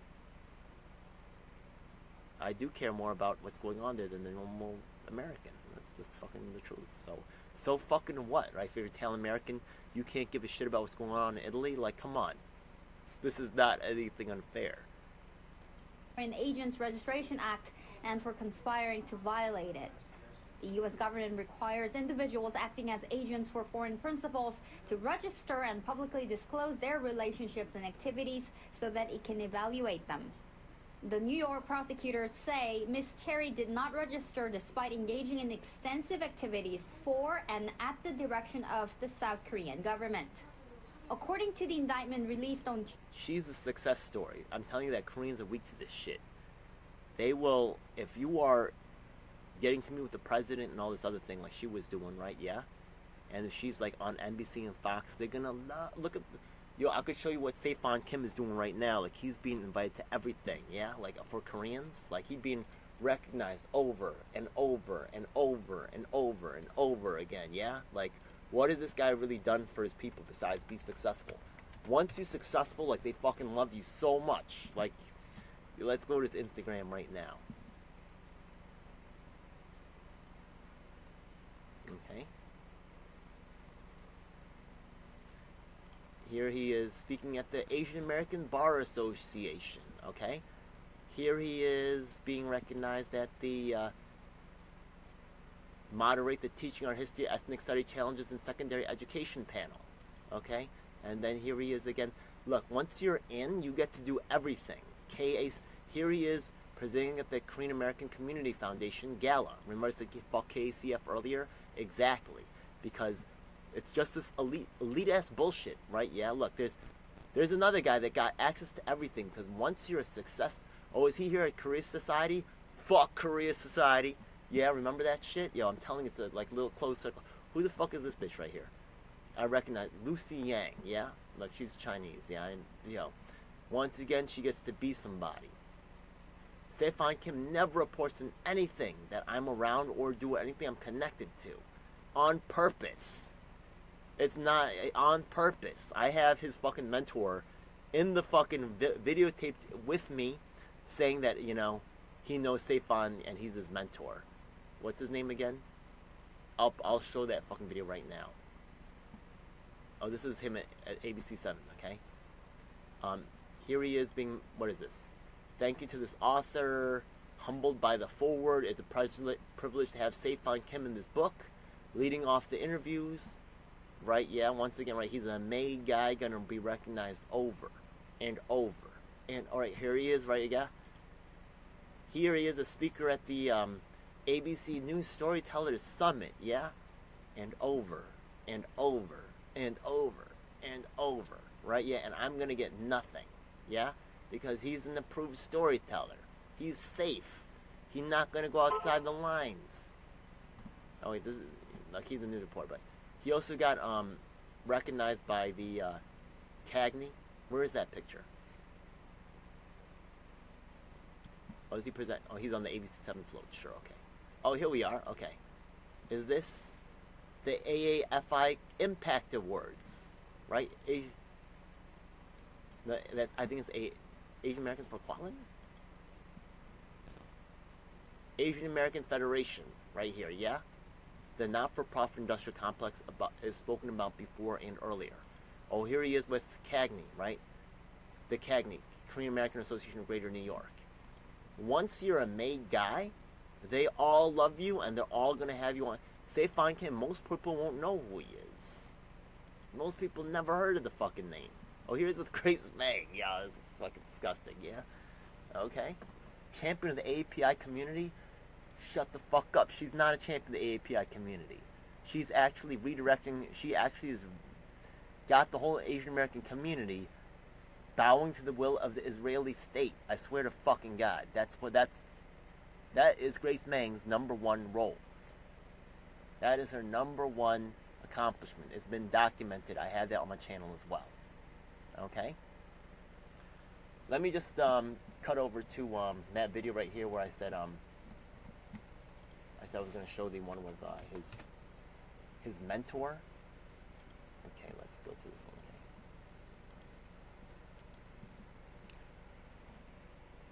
Okay. I got an update. Oh, anybody watching? I bet you it's 0. I bet you it's 0. Yeah, guess what? Hey, guess what? If you have these kinds of expectations, you will never be disappointed. Fuck it, let's go. Let's see. Okay. Uh-huh. It is a raucous brawl in Chinatown. 2 brothers getting pummeled by 5 men. A relentless beatdown. Watch as one of those brothers, John Ung, eventually grabs the closing of Rikers in an attempt to not enforce the law. Okay. Especially tax against. Yo, the new Asian American curriculum is a disaster, bro. Like, honestly, you gotta talk about that for real, man. Here. I have the first. Oh, you're the man, bro. I have the first United States presidential candidate debate with use of Korean language and history. Cool. I'm gonna send that information to you. Yo, I appreciate you. I know you're historical too, man. Stefan Kim, yeah, unfortunately he's never covered in my work, but I've been trying to reach out to him many times. I know him well. So. Oh, that's He's cool. Your protege? Well, he's my mentee. I'm Korean American too, so he's actually someone very special amongst my people because he's Korean American. Yeah, this is the candidate running for office, right? Yeah. What office are you running for? City Council or State Assembly? Okay. State At Senator. 607. Oh, that's pretty good. Yeah. Yeah. Okay. I try to support, but you know, I At see 607, I'm talking to Hua Chang. And establish relation with Stefan Kim and talk about the lack of coverage of the issues I've been covering. And working on. Yep. Okay, so let's just, that's all been documented. Can I actually contact this person? We're going to try to find this person. We found this phone number here, right? She's still working there. It's interesting, right? Yeah, they didn't even take her off. Quite interesting. Sumi Terry, once again, yeah, okay. Okay.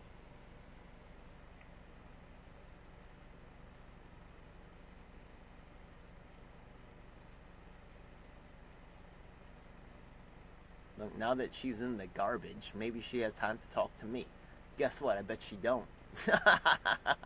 Yo, I swear to God, even though she's in trouble now, right? Yeah, and no one's really helping her. I swear to God, is she really in trouble, number one? Number two, right? These fucking elitists, they only talk with people that matter in their own circles. She's been on Fox and fucking NBC and PBS. So she cannot lower herself to talk to me. Then she would be on my level. And that's like the most, if there's one thing that they fear more than anything else, right? They could go to jail. They could, please do not fucking let me be on the same level as DJ Elf 7. Please let me be somebody and not a nobody like that. Fuck.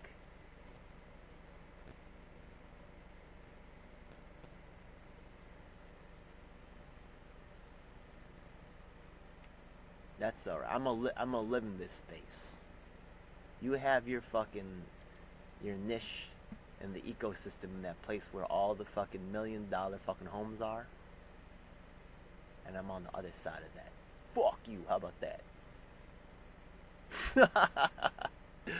Oh my fucking God.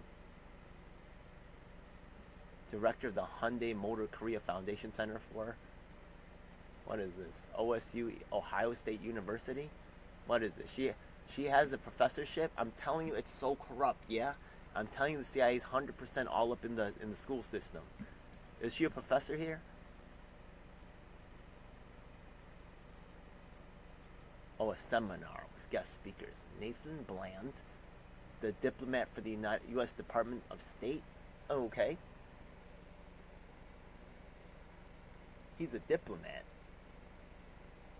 All her friends are diplomats. These are the people she hangs out with. So all these people, like, all these laws, she should be aware of what's going on, right?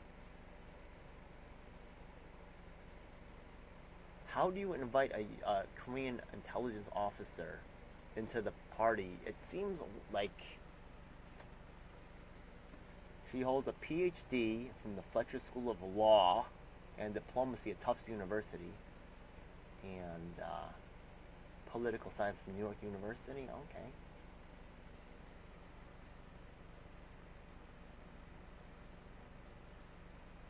She led the U.S. intelligence community production of strategic analysis on East Asian issues and authored multiple national intelligence estimates. Okay. Did she say anything, like, in your presentation? I didn't see anything in the presentations that fucking impressed me. I mean, she's a decent spokesperson, but she just said everything that, like, everybody else knows in fucking common sense to me. I did not hear anything that was fucking amazing to me. She did not blow my mind with any, like, next level information. She just said really fucking obvious shit. Like, how about you? Did she say anything next level to you?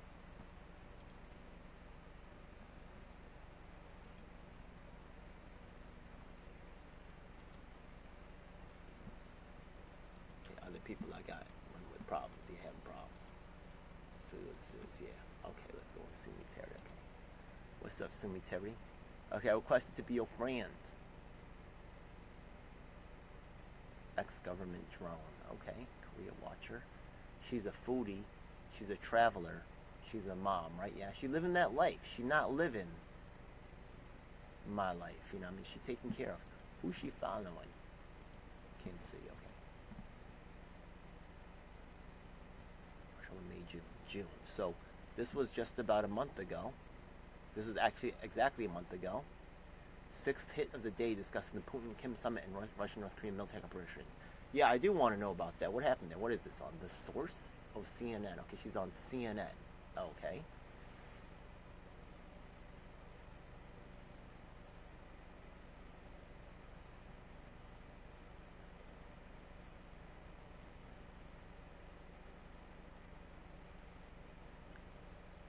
On the opposition party to win the South Korean National Assembly elections. Yeah, who's in charge in South Korea? Like, it doesn't even make sense. I'm looking for an RA, resident assistant. Help me, my new post is senior fellow at CFR. Oh my god, yeah? Maybe I should apply to this. It would be fucking hilarious, yeah? You still got money, or are you going to lose all your money? Council on Foreign Relations. I don't know. There's no way they're giving me a job up in here.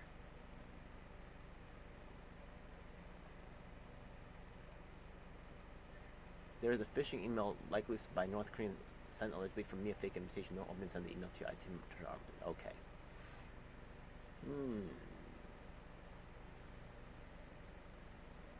Columbia Journalism School. Fuck Columbia. That's what I got to say about that, yeah? The shit is definitely CIA, like 100%. Yeah, all connected to that shit. I think somehow she did something that was... she did something that they didn't like. Right? And we can see that the documentary is really about women. That's who Americans want to see. They don't want to see us guys. They want us men to die. They want the women to service their men.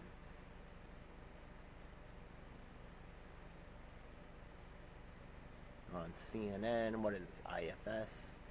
But all of a sudden you dropped out and now you're a spy apparently.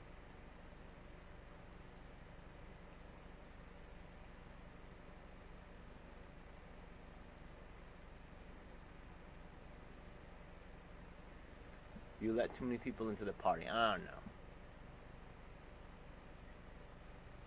Sus to me.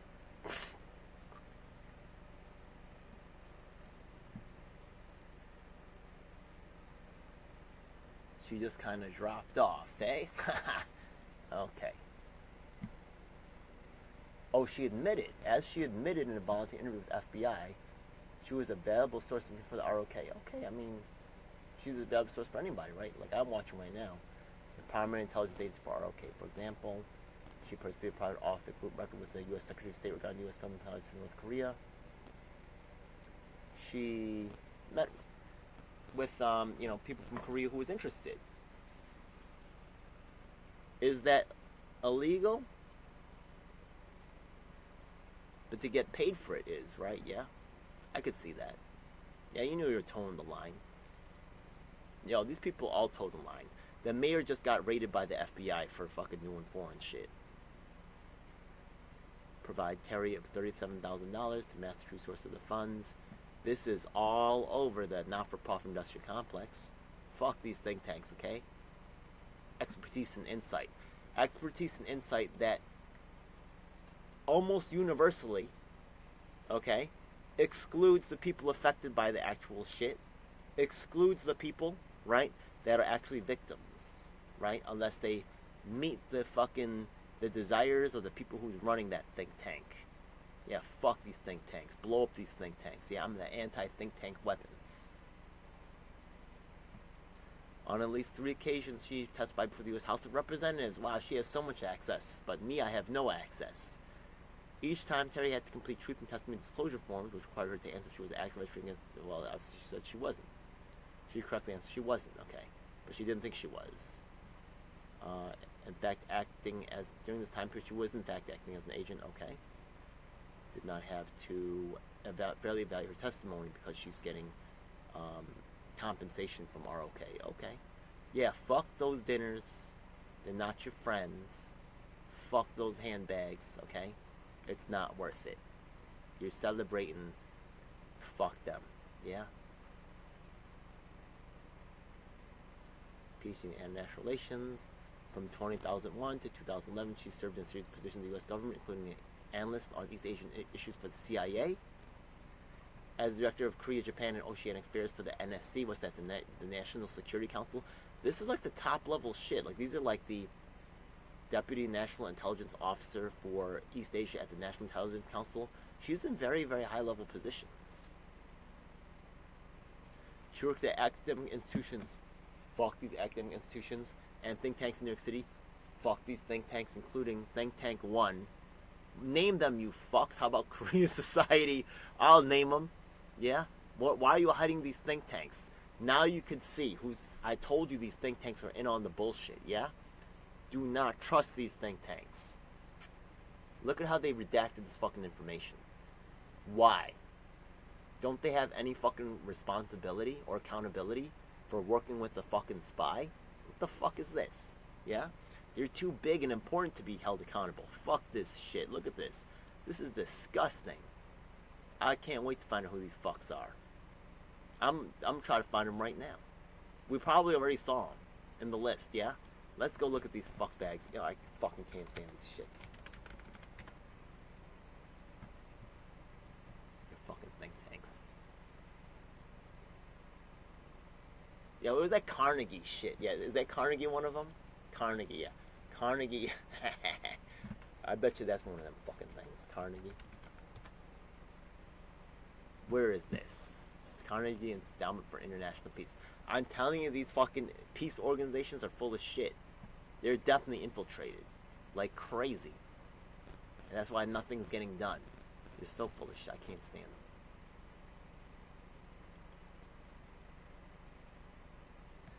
them. What global locations? Washington, D.C. That's the D.C. one right there. Yeah? Fucking... Yeah, look at this bullshit. Oh, my God. Think tank... Two think tanks based in Washington, D.C. One of them's this fucking Carnegie shit. Yeah, and fuck everybody else who's working at this organization. Global... Who else is over here? Washington, D.C., California. Political drivers of China's changing nuclear policy. Tong Zhao. Also probably getting paid off, yeah? Also part of the fucking elite establishment, right, that gets to be somebody. Yo, fuck all these people, yeah? You can't trust none of them. Trust the people that be with you, not the ones that they give you. These are all establishment fucks, yeah? That get to be on NBC and CBS and Fox News all at the same fucking time. Does that make any sense to you? No, it fucking doesn't, okay? Unless they're working together, unless the whole shit thing's bullshit. Each of these organizations presents itself as an independent policy and research organization. Presents itself? Maybe they're not. Maybe they're not. Maybe they're not. During the period relevant to this indictment, Terry made media appearances, published articles, hosted conferences, testified before Congress. All kinds of shit. You goddamn right. Not named herein. Why don't you name this handler? Name the fucking... Why are you protecting... What is this, Jeff Epstein shit? Why are we protecting, right? Yeah, if they're guilty of spying on the United States, right, and he's even from fucking Korea, just name this shitbag, right? Yeah? Just name him. Why is Sumi Terry the only name in this fucking document? Why don't you name this handler? Name the fucking handler. Not named herein? Why? Okay. In this position, he posed as a diplomat. Okay. As set forth below, the defendant identified the handler as an intelligence officer, just like I did right now. Yo, if they say they're a diplomat, the chance is very high that they're a fucking secret agent. If she worked for the CIA, she would probably, fuck you, you're probably a secret agent. Yeah, fuck you. You're hanging around me. The whole shit smells weird as fuck. You know what I mean? Yeah, I would say that too. The whole shit smells weird, okay? The whole shit smells weird as fuck. Well, whatever, right? That's who you're dealing with, right? Yeah, you want to treat me dinner, fuck it. Treat me fucking dinner, fuck you, yeah. As set forth below, however, Sumi Terry, the defendant, identified NIS handler as an intelligence officer for the ROK NIS, operating in the United States under diplomatic cover. What? Identified. Yeah, okay. Under diplomatic cover, as described on multiplication. Okay, so she called him out, or her out. Okay, and then from and about 2017-2020, Then ROK government official not named herein served as Minister Counsel for the ROK Embassy in the United States in D.C. Like all these redacted names, why are they covering up for this? Yo, this is so sussy. Posed as a diplomat. However, Sue Mi Terry identified another one to be a fucking... Holy shit. As an acting ROK NIS Chief of Station, meaning the highest ranking ROS intelligence officer stationed at the ROK Embassy. Okay, I was going to look this up, but apparently this is actually just someone at the agency, so it's hard to tell who this is. I thought, let me just look this up. Maybe this will pop up. Let's just do a random Google search and see what the fuck pops up.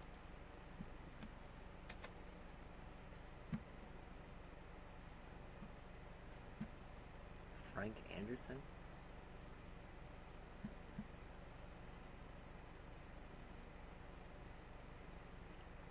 There was a guy where I was growing up. His name was he was actually Terry Anderson. Was his name?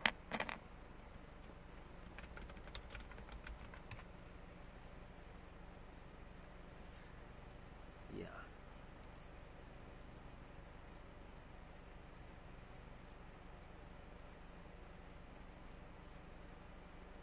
I think he was taken hostage.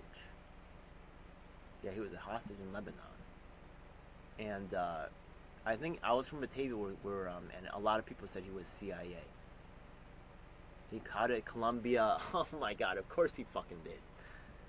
He filed suit against Iran for his captivity. Wait, he got out? No. I thought he was dead. Did he get out? 2004. Whoa, he got out?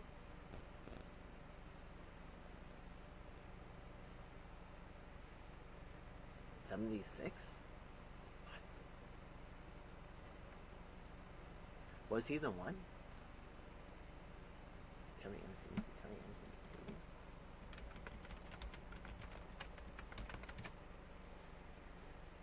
Yeah, Terry Anderson. Yep. Yeah, so it is him. Interesting. I did not know he got out. He died in 2024? What? The freak? That's crazy. Okay. I had no idea. Anyways. Wow. When I was growing up, there was like little pictures of him that would be hung around the town and stuff. That's crazy. Anyways, okay, so look. That's another rabbit hole. We're going to go back to Sue Mi Terry over here, okay? But when you see these Ivy League schools and this other kind of garbage, right, Council of Foreign Relations, this kind of thing, yeah, this is not a good sign over here. The whole thing just stinks to all hell. It stinks so bad. Korea Society. They can't contact me back because they're not allowed to. That's what I'm saying. It's mad sussy. Ridiculous. So let's try to find her email. I think she's probably lying low. They know where she lives. I could go to the Upper West Side and start hanging out, like around that neighborhood. I don't think she's allowed to talk to me. I think she would probably assume that I'm fucking CIA. I mean, or some kind of like other type of like agent. Like that's what I would assume if I were in her shoes. I wouldn't trust anybody. If you could look at my body of work, that would be fucking amazing. Yeah. But they're getting rid of her. They're flushing her in the toilet, supposedly. There's another guy. Yeah, there's another guy. Who's this guy? Korean agent abandoned by FBI Europe. I think this guy doesn't kind of former CIA. No, there's some other guy. Former White House official. I don't know. There was some guy.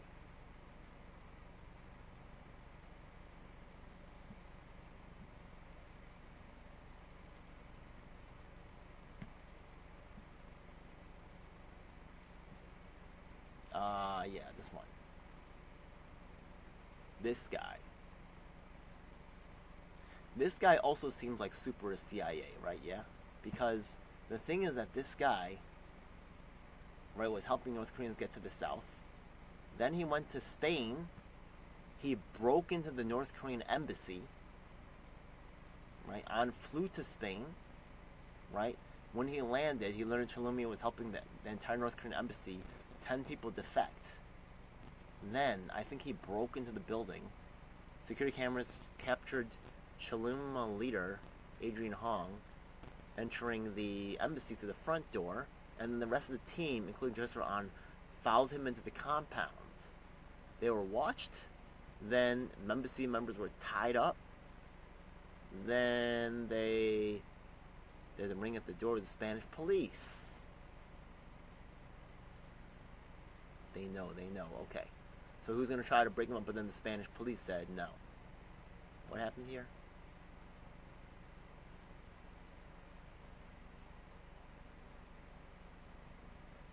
After the police left, the phone started ringing. I don't care if that's scary. They would be afraid. No one knew who was calling. But now the North Korean government right now knows something was going wrong in Madrid, so they're calling to see what's up. Okay. So they were going to break out. Then they were going to break out the North Koreans and help them escape.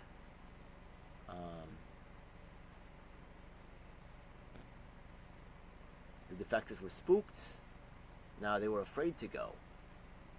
So now they called the mission off. Now, the team left knives, handcuffs, and fake guns behind the embassy as well as shaken staff. Okay. The North Korean acting minister supposedly asked for help defecting, told Spanish that the whole staff had been beaten again and held against their will. Possible. Anything's possible, proven otherwise. But this is some straight up, like, special, like, you know, this guy flew to fucking Spain, right? Yeah? Try to help people who are going to defect. I mean, this guy just seems like he's a military operative. Like, right or wrong? Right or wrong, right? Yeah?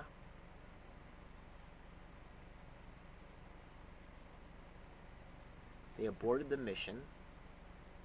And then now I got a call from the FBI that North Korea discovers identity and that he needs to be vigilant.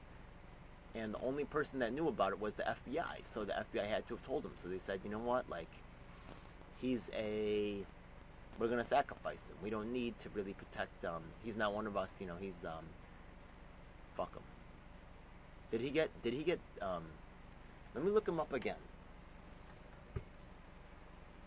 I think I tried to contact him, but he never responded either. This is also, if we want to talk about spy world and all this other weirdo shit, you know what I mean? This guy really does seem like a spy. He worked with some other dude too. Let's see what happened to him. Was it Chris On? I think it was Chris On. Adrian Hong.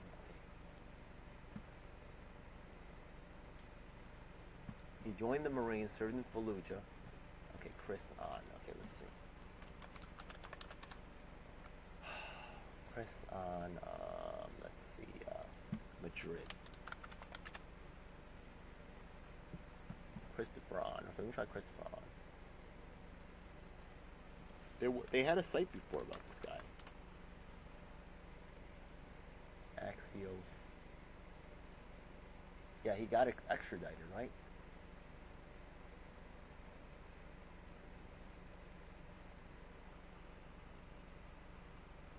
Did he get extradited?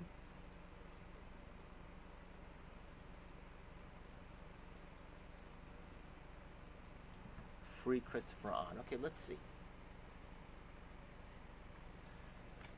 Oh, he got freed? Oh shit, okay. I trust this nightmare will be over soon. That doesn't sound like it's over.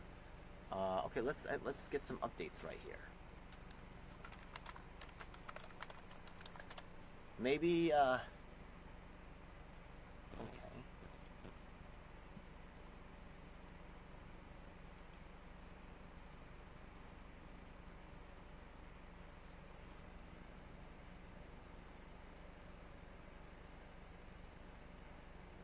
Seems weird. Hard to trust anything here. Follow and share. Donate. Professional work. He gives speeches at... He's on the Road Harbinger show? 60 Minutes? Yo, it could be set up, man. I don't trust this, man. Oh, wow, look at all these people. Ian Breck, former General Counsel for U.S. Department of Homeland Security. KCLA, Council of Foreign Relations. Korean American Bar Association of San Diego. Keaton Beard. Asian American Bar Association of the Greater Bay Area. Well, apparently the East Coast Korean Americans don't give a shit about this guy. Sue Me Terry? Oh my god. Oh my god. What's going on? What is this? Oh my god. This, well, look. Hey, you know what? I told you this. It's a small world, man. And this is actually quite interesting, yeah? Yo, who knew Sue Me Terry would show up here? Look, her name's actually up there. Wow. Wow. Wow. Oh, look, we could hire this guy. Wow. Oh, let's see what this is. Break the endless cycle of ineffective meetings. Stop. How about I'm being blackballed? Aren't you being deported fucking to Spain? Come on, man. You mean about being interesting? So weird. Center for Strategic and International Studies. Is that one of those Washington think tanks that's written about in this article right here? Center for Strategic and International Studies. Is that where the spy money is going? Center for Strategic and International Studies, was it? Oh, a bipartisan nonprofit think tank. Fuck a think tank, I'm telling you right now. That's that spy shit. Fuck 'em. Where are your experts? Look at these CIA. I mean, babies. Did they take her off yet?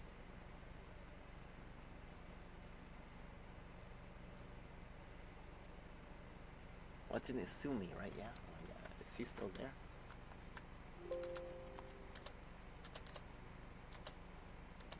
Oh, they took her down. Oh, the other ones haven't taken her down, but they took her off yet. Oh, why isn't she listed on your thing anymore? That's fucking hilarious. Okay, let's see how many Asian women there are. Oh, there's one Asian man. Okay, let's keep the tally. So one Asian man. I'm talking about East Asian, okay? To one Asian female. 1 to 1. Oh, 2 and 2. Interesting. Oh, wow. What's going on here? Oh, 3. Whoa. 4? What? 4? Wow. Okay, they're outpacing the women at this point. This is very odd. What is? Who are you, man? What is? What? This is highly irregular. Okay, the women are starting to catch up, but they're still outpaced, I think. Okay, there's more popping up now. Okay, there's what? Okay, this is very okay. Well, they already have good numbers. Quite odd. Really breaking the mold here. Sumitary apparently has actually been delisted here. Yeah, let me just do a search on the site. I just want to see. I don't think they cleaned it up from everywhere. Sumitary.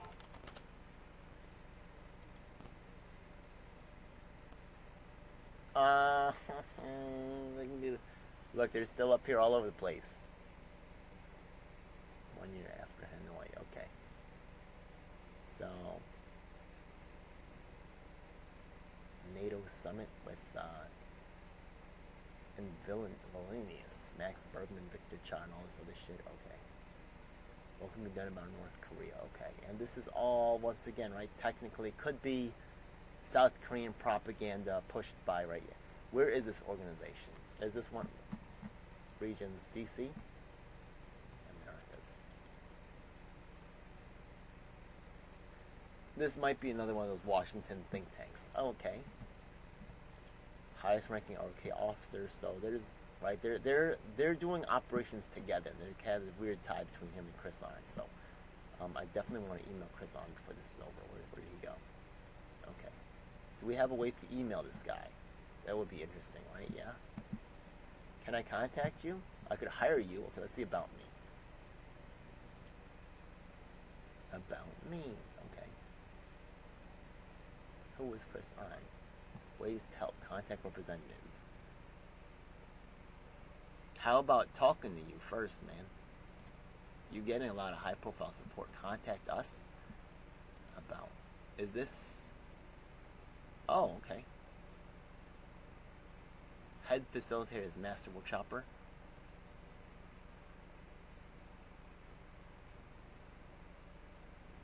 A digital commerce consulting agency. Multi-industry experience. from oil, gas, industrial manufacturing to digital technology, fashion, and beauty sectors. Isn't this guy breaking into, like, you know, international Spanish embassies and shit, like breaking out like hostages and shit? Yo, this shit is like, he's like, but now he's just a normal guy. I don't know, it seems real weird. It seems real weird, man. Yeah?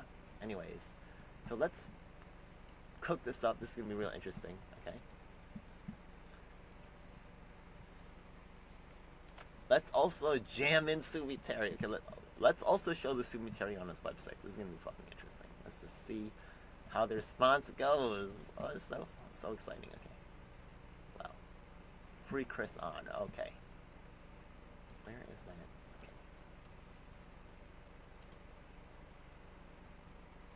We're just gonna ask some real common sense questions like, how are you facilitating workshops when you're fucking breaking into embassies and shit, like, across seas? Like, it just seems really fucking weird. And by the way, is that shit over yet, or are you still gonna be extradited?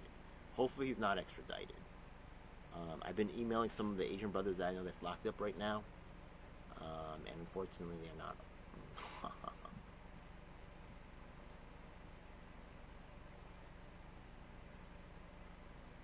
Let's get this right underneath the free croissant right here. Yes. Okay. It's magic time. It's go time. Bam! Look at that. Okay, right here.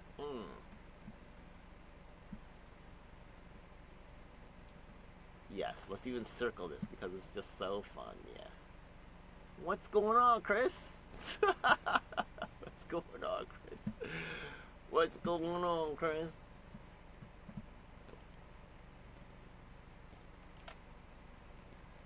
Hey, Chris. Now I get to write all my shit off. Hey, Chris. I am a Korean American activist.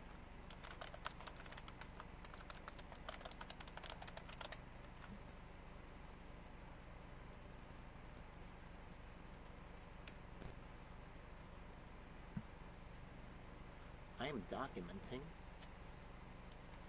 Even though you're not allowed to talk to me, Chris. The Korean American and Asian American experience. I have some interesting content, such as a U.S. presidential debate with the first use of the Korean language. One of the candidates.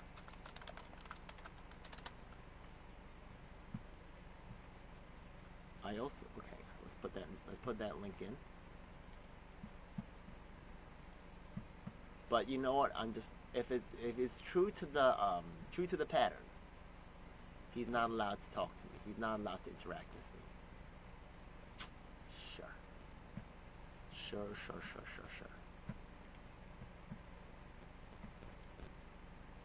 Yeah, they did not get rid of the culture of entitlement, of elitism. Now, right now, today, I told a friend, I don't know if I would wear this funny shirt, right? Yeah? Right? It says, that little girl was me. I don't know if you guys get this shirt, right? It's kind of out there. But now, I know it might seem extreme, right? Yeah, it seems too extreme, but the fact of the matter, this is going on in the third-party movement right now. Okay, let's see where we're going right Nick Grana has sexual charges against him, right? Yeah, which has been because of a culture of sexual entitlement that kind of went on over at the, I'm sorry, I don't hear that. Yeah, I'm sorry. Well, it is what it is, yeah, so, but there was a culture of entitlement and sexual access. Nick Grana is known for, by one of the candidates. Sexual assault charges discriminate on status quo, but he's still working now for RFC Jr. This has been documented, so unfortunately, within the third-party space, also done, people not being held accountable, and also these candidates right here, some of them are from the Green Party, right? We deserve a chance to really have help. And I know, like, you know, Jill Stein and Cornel West are trying to run from the debate. That's pretty sad. Well, thanks to these candidates for coming wrongfully, you know what I mean? They would incarcerated men in New York State and national history. Ultra-millionaires. Help with the disabled. And more, because as a Korean American, I have seen my own issues disregarded So I formed political alliances with other groups that got tossed in the garbage.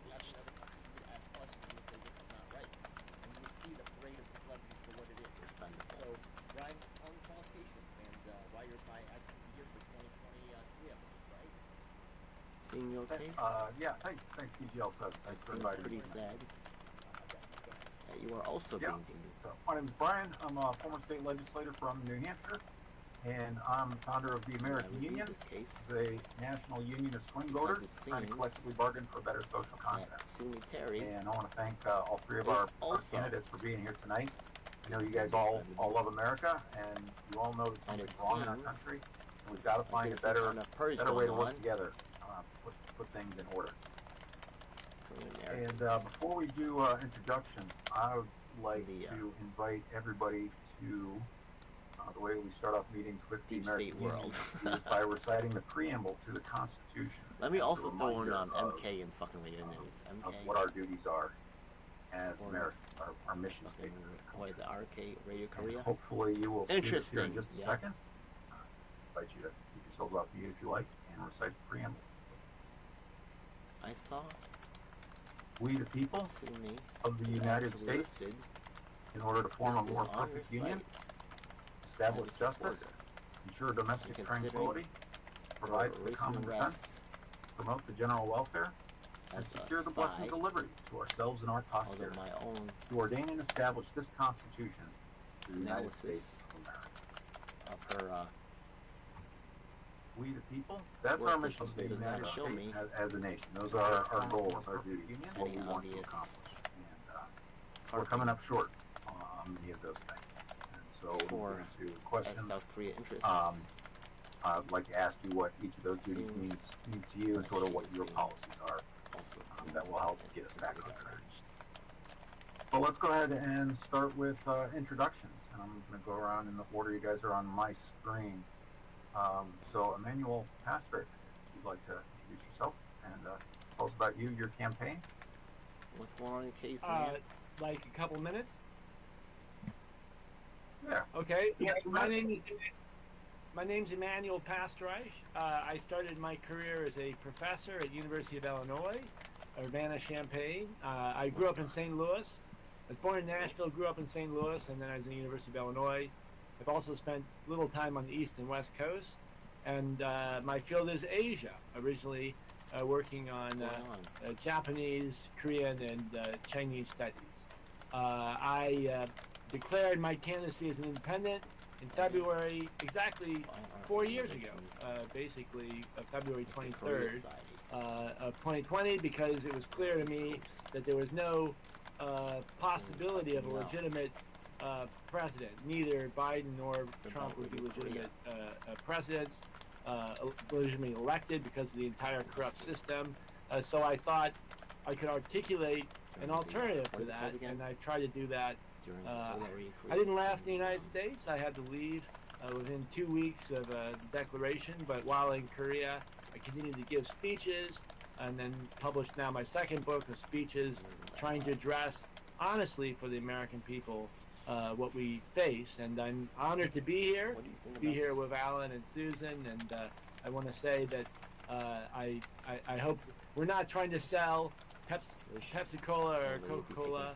We're coming together to form I think a movement, and I'm looking forward and honored to be working with you, and looking forward to working with you to reestablish to establish a more perfect union. Thank you.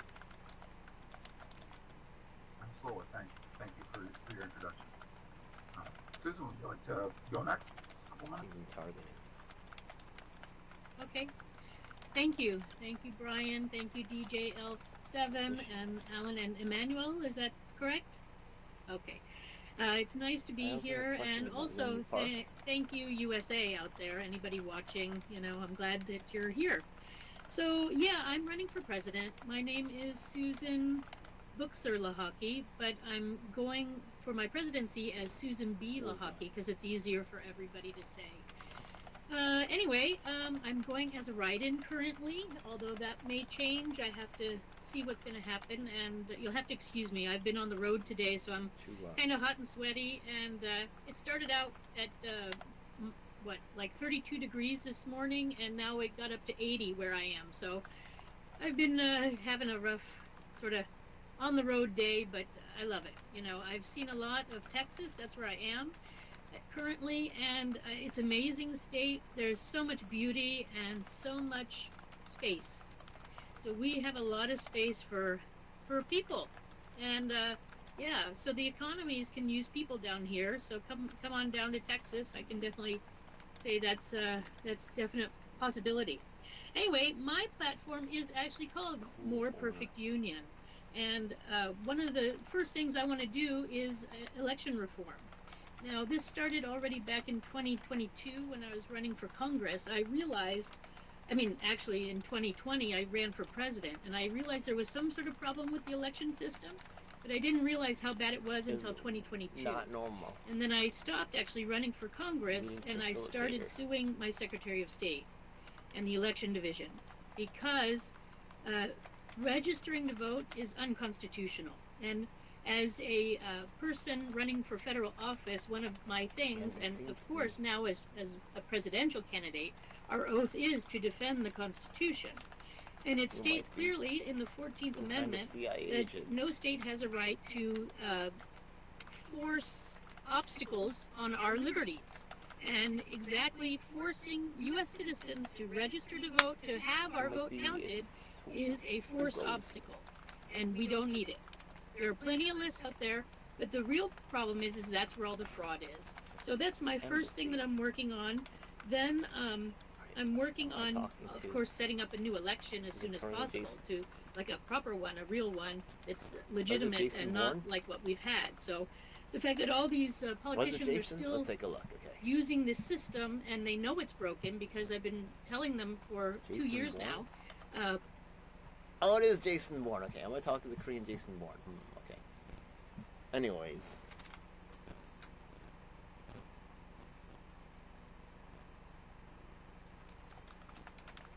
Your interview.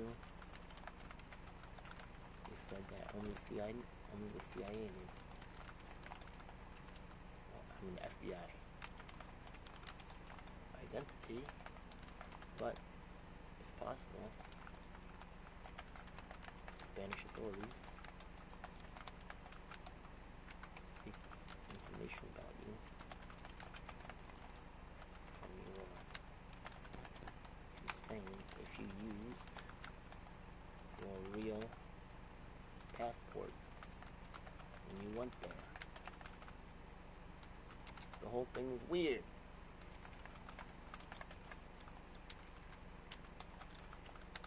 And so is this. What is this? Sumi Park? Sumi Terry thing.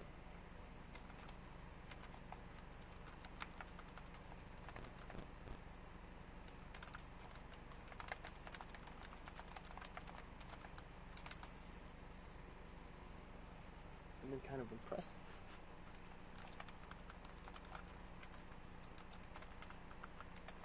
This show called, what is it called again? Korea Social Club. Is that the one? The K-Town Social Club? I think it's K-Town Social Club. K-Town Social Club.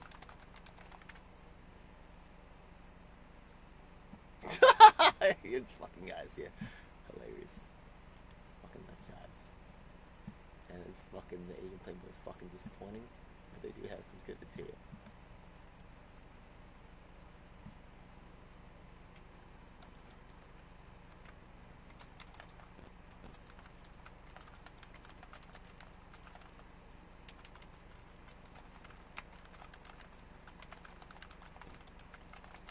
They do have some.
information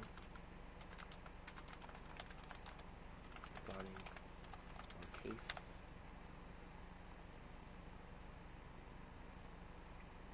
Regarding extradition.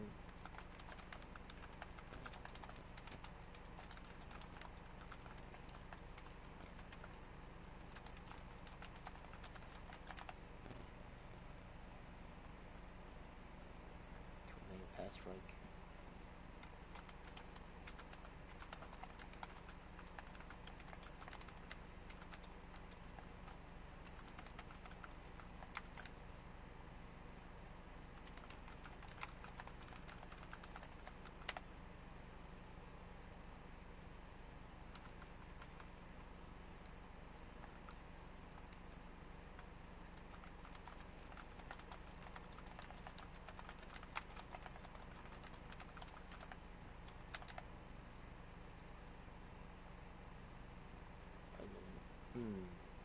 He's looking to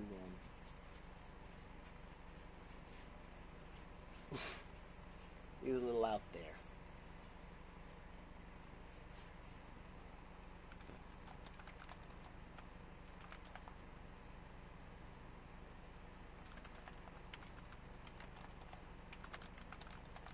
Newsletter. I have every single candidate for federal office in the 2024 election cycle.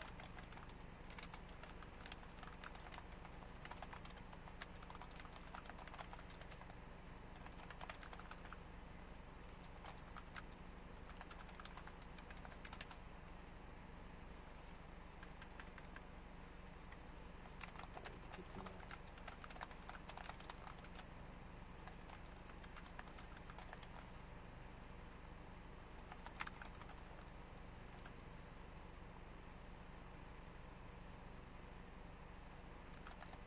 Being decided.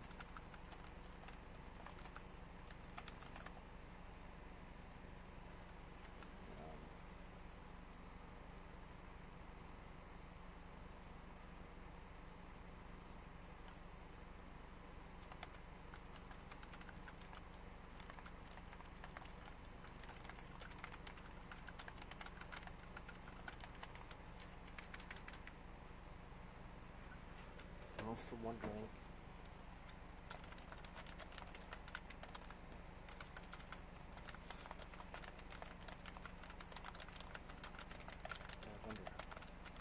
what your takes on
fucking weird. Alright, well, let's just fucking close it down. Garbage. I'm gonna call Shiga Abidurai's people in a second.